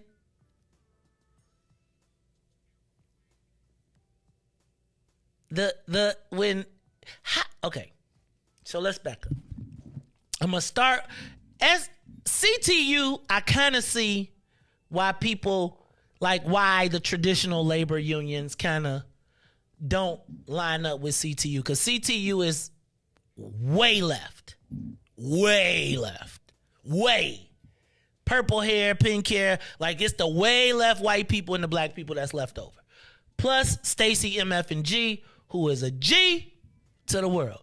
Now, I must tell you that Stacey MF&G with Greg Kelly, who is now the regional boss. So he ain't just got Illinois for SEIU. He got all of the states around it. Like he got Indiana, Illinois, whatever. He's like the boss of bosses for SEIU in the area. Riis. So if you the boss of bosses, how do the white people that's in your crew bounce and go with somebody else? But when it was the white people in control, everybody had to stay together. That bothers me. I gotta tell you, that bothers me tremendously, whether I agree with their politics or not. Like, I feel like the white people be like, the Negroes ain't telling me what to do. So now what you've got, Riis, is Local 150 just gave $1 million to Chewy Garcia. Chicago Teachers Union gave $1.6 million to Brandon, with the national and the local, and they're probably gonna give more. SEIU, the white version, gave money to Chewy. And so labor in this race is split. Now it makes me say, and then you got the carpenters and the plumbers who are donating to the mayor. But it's a bigger fight that nobody really realizes. So I really was going to break it down into just race. But then I realized that, like Local 150, they like, this is the time for them to take this. Like, everybody's placing a mayoral bet because they got something they trying to get. Local 150 is trying to become the boss of bosses of all the labor unions, all plumbers, carpenters, pipe fitters, and quiet as it's kept, low key. They really are. But like now, they going into other people's pockets. Right now they saying, so Local 150 is trying to pass a crane ordinance. Now, the crane ordinance says that if you have a work site, You can't pick nothing up over 1,000 pounds without hiring one of their guys. We got to eat. 1,000 pounds, Riis. The carpenter's like, hold on, man, we can move this wood. They like, no, you can't, not without us. Hey, Big Jim Sweeney say, I don't want a dime bag sold in a park if I don't see none of it. And he putting $1 million against it because none. So here's the challenge. The aldermen don't want to vote for it because they got small businesses like, damn, Joe. They trying to tax us, cuz. Like, look, man, I'm trying to build my little building over here. And you mean to tell me that if y'all, now 2,000, the limit is 2,000 pounds. They want to cut it in half. Local 150 say, oh, so y'all not going to get with the program? Remember how Leslie Harrison said that the alderman to get back in line once it's the mayor? Local 150 say, we supporting Chewy. When we get done with this million, we want a crane ordinance. So they'll get that $1 million back, Riis. How will they get the money back? And they'll spend political money, but they'll get the $1 million back because if every site has to pay. And Riis, when they do, here's the thing that people don't like. When 150, like, say it's a pal. Okay, let's just say this is $1,000. These three things are 1,000 pounds. I gotta hire a crane to come pick up the 1,000 pounds, sit it down over here. And if I don't gotta move nothing else, I get the whole day rate at $60 an hour. Gangster, Joe. Gangster. And they like, look, this is our chance to pull it. But at the same time, it's causing a rift amongst the other white labor unions, right? So they're trying to hedge their bets by giving money to Lori Lightfoot. And SEIU, the white guys that's with SEIU that have broken off, they're going with Chewy. Because, so here's the deal. The guy who ran SEIU forever is brothers with the guy who's Chewy's campaign manager. The guy who told on Rod, but go ahead, bitch, who was the go-between between Rod and Obama, that was Big Tom Balinoff. Right? And he was the boss of bosses for SEIU forever. Then when he left, and when he was the boss, guess what, Riis? Wasn't no questions. And the crazy part is, the black guy and everybody else stayed loyal to him. You would think that for all those years of loyalty,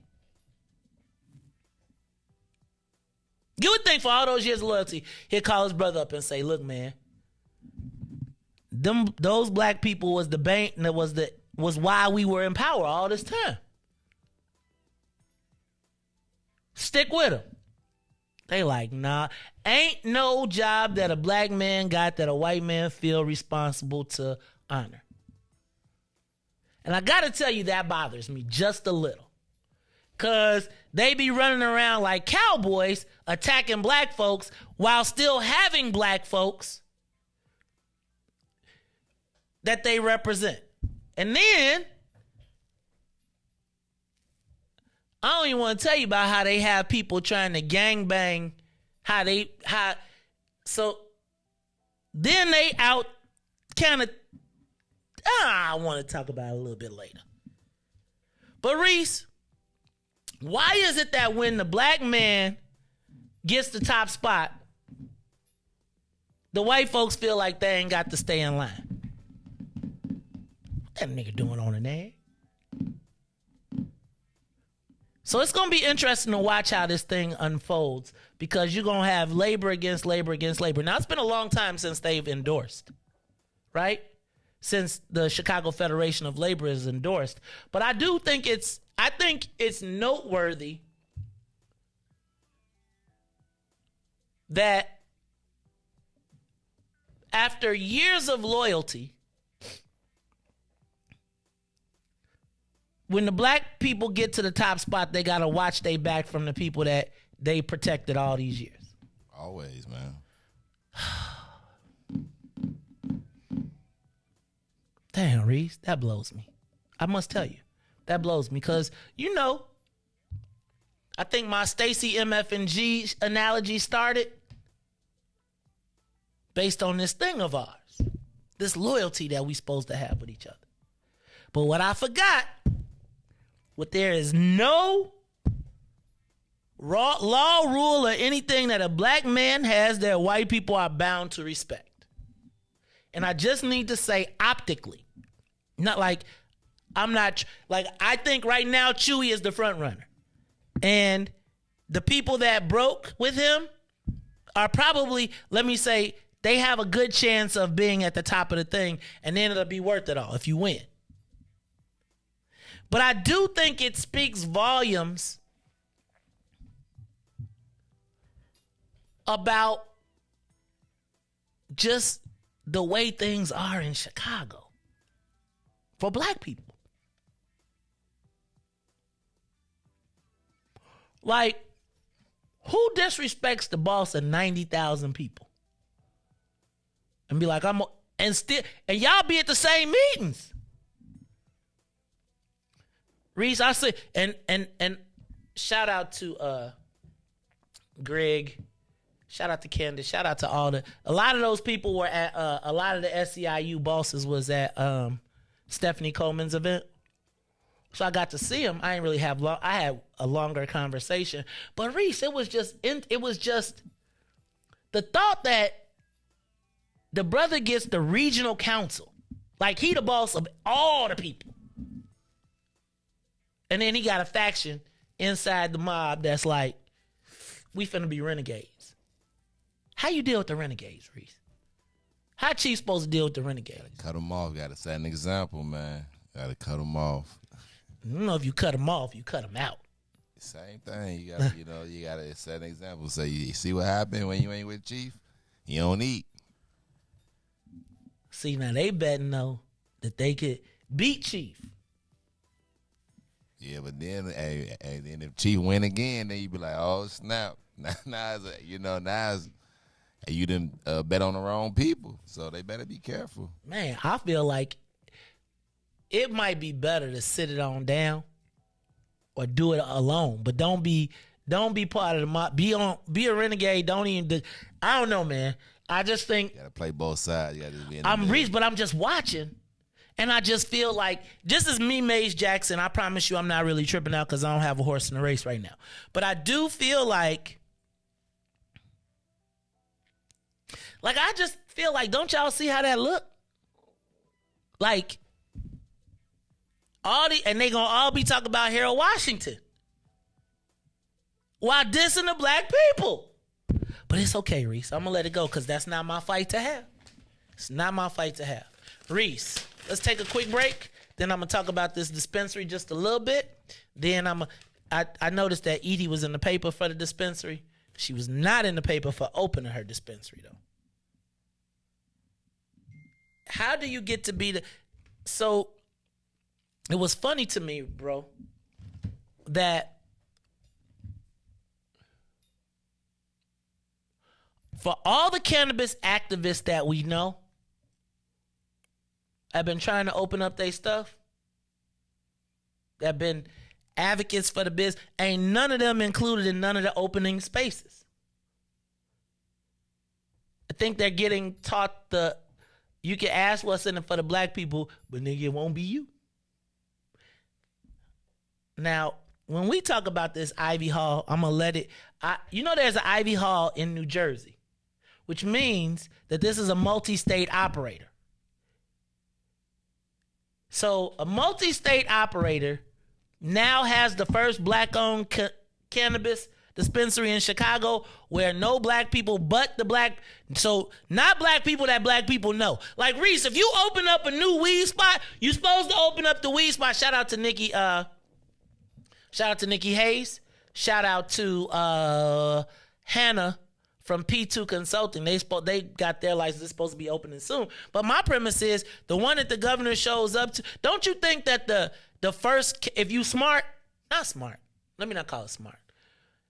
But like, don't you give the cannabis dispensary to the first like somebody that's gonna quiet the noise instead of everybody saying, who is that in? Like, you want to know, we want somebody to win that we know. See, that person, like you trying to say, man, they went in there and told them, I'm not them niggas. 75%. And they was like, and all the other ones be like, nah, I ain't giving you that. And that one was the one to be like, sure, man, you let me open it up. Man, dog. That's why I'm saying, bro. It's the Mays Jackson Show. We're going to come back because I do want to ask the question about Ivy Hall. I don't no shade to Ivy Hall, but I was wondering why the other owners didn't want to show up. Like, why the other owners they weren't in the press conference. Like, Riis, if I own a cannabis dispensary and I teamed up with some black folks, I'm not going to be mad. I'm going to be like, man, we work together. Unless I ain't really want you to know that we work together.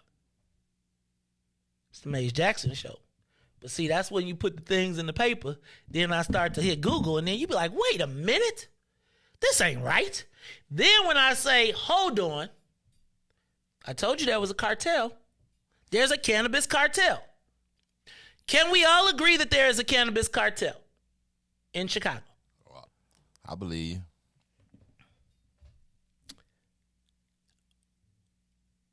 Coincidentally, that's okay. We'll talk about it when we come back. It's the Mays Jackson Show. The Mays Jackson Show will be back after this break. Mays Jackson. Caller, you on the Mays Jackson Show? What's up? Hi, this is Katie. How are you? Hey! Okay, hold on. I'm going to make an official nomination right now that we make Katie the new president of the phone club. Riis, can I get a second from you, man? I second it. All right, it's been moved and properly seconded. Everybody tuned in on Facebook, YouTube, Twitter, or Twitch. If you vote that Katie should be the new president of the phone club, please signify by saying aye. The ayes have it. Congratulations, you are now the new president of the phone club. Katie from Ashburn. We did it. We did it. You're going to be the next president. How you doing, boss lady? Thank you. Fine. Thank you. I accept that nomination. Thank you. All right. You got drafted. Mays Jackson. It's the Mays Jackson Show, where every single day we ask the question, what's in it for the black people? And if you don't like it, you can still tell them. Mays said, we out of here. Peace.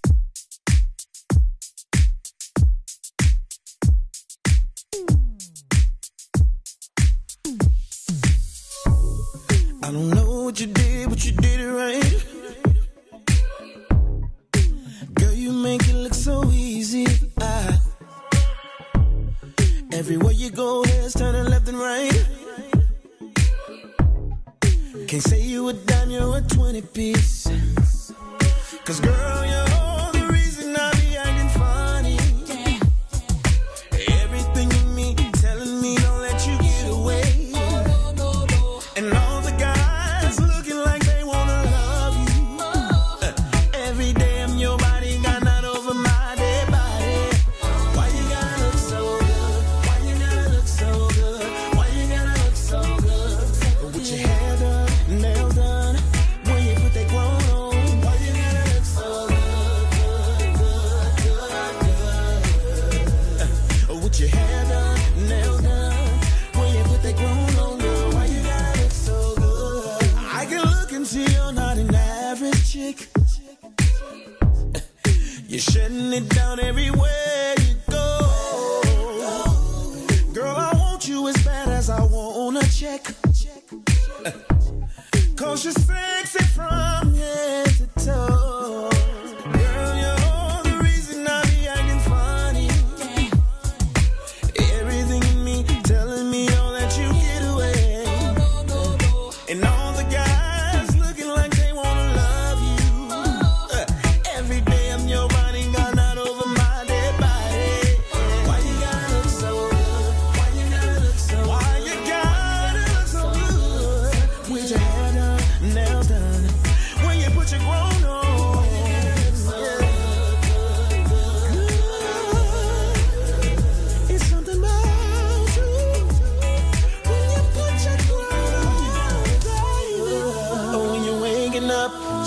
out of bed, girl, why you gotta look so good? Or when you're at the job, just taking a break, girl, why you gotta look so good? In the club, turning up, why you gotta look so good? On the dance floor, giving more. Why you gotta look so good? Why you gotta look so good? Why you gotta look so good?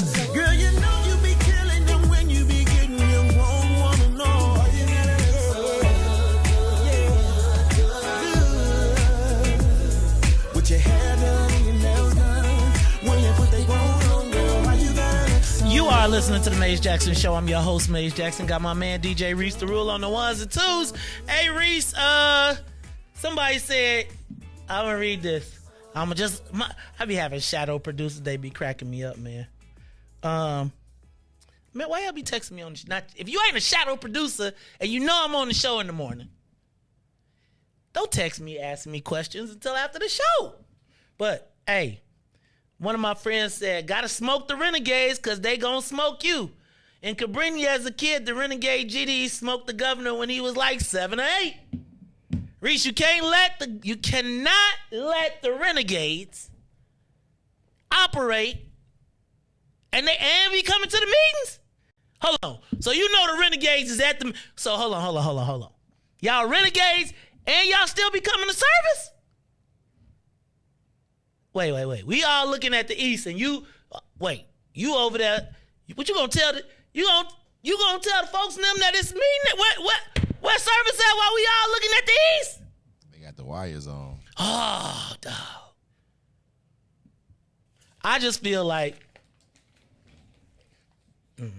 gotta smoke them. All right, Riis. No, Salim, I am not going to be very much more specific about... here's what I will do. Yes, what I'll do. Let me back up. Here we go. I'm not going to be specific about the cannabis cartel. I'll just ask you to look up the companies and pay attention to the people that J.B. Pritzker supports. Okay? In this industry. It was funny though, because I don't know if anybody saw the press conference yesterday when after Ivy Hall opened up and they asked the governor, do you think that the other social equity places will open? Because there's 3 other. Yesterday was the first social equity, but it was the black-owned one. But they used that as the cover to open the 2 white social equity ones that have no black ownership. So Riis, I'm always suspect when somebody says, okay, when they're very specific about ownership. Riis, if somebody says to me, black owned,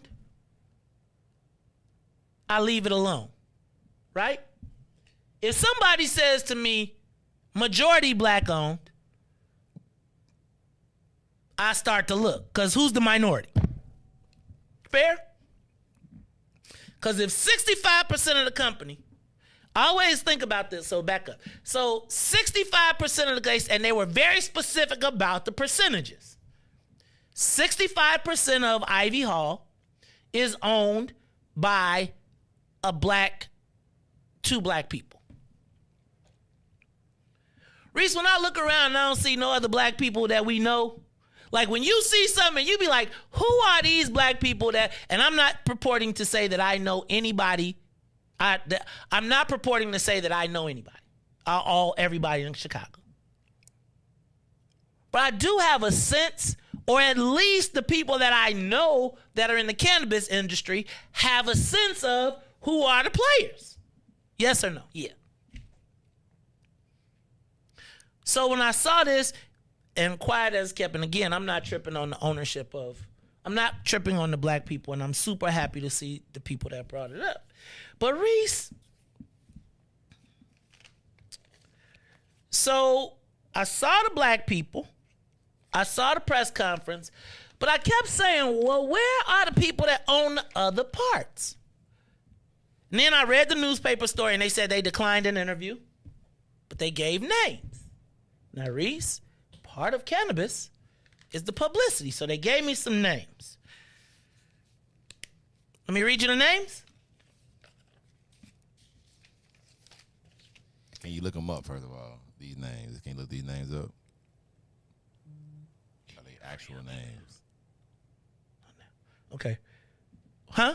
Are they actual names? Yeah. Okay. Oh, no, they're actual. No. Because the newspaper probably was thinking the same thing I'm thinking.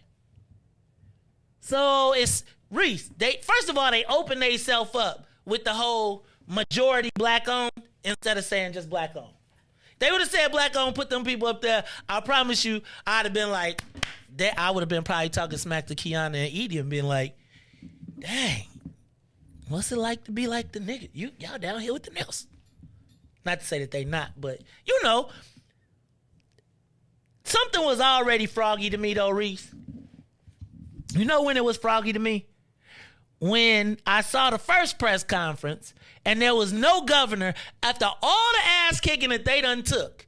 There was no governor at the press conference. Now, I got to tell you, I think that was shady. And the person that showed up in front of it, let me tell you what, are both mayoral supporters. So they were really trying to get the mayor some pub and claim the blackness without the black people. So the white people was busy. The white and the other person was trying to claim the blackness before the black people could. But the black people didn't even get to claim the blackness because the governor was there yesterday. Okay? But that made me be like, okay, I got to ask some more questions.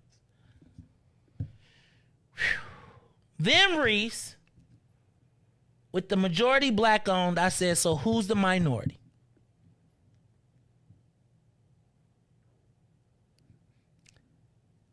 David Berger, David Berger, look it up, and Dr. Catherine Scholars.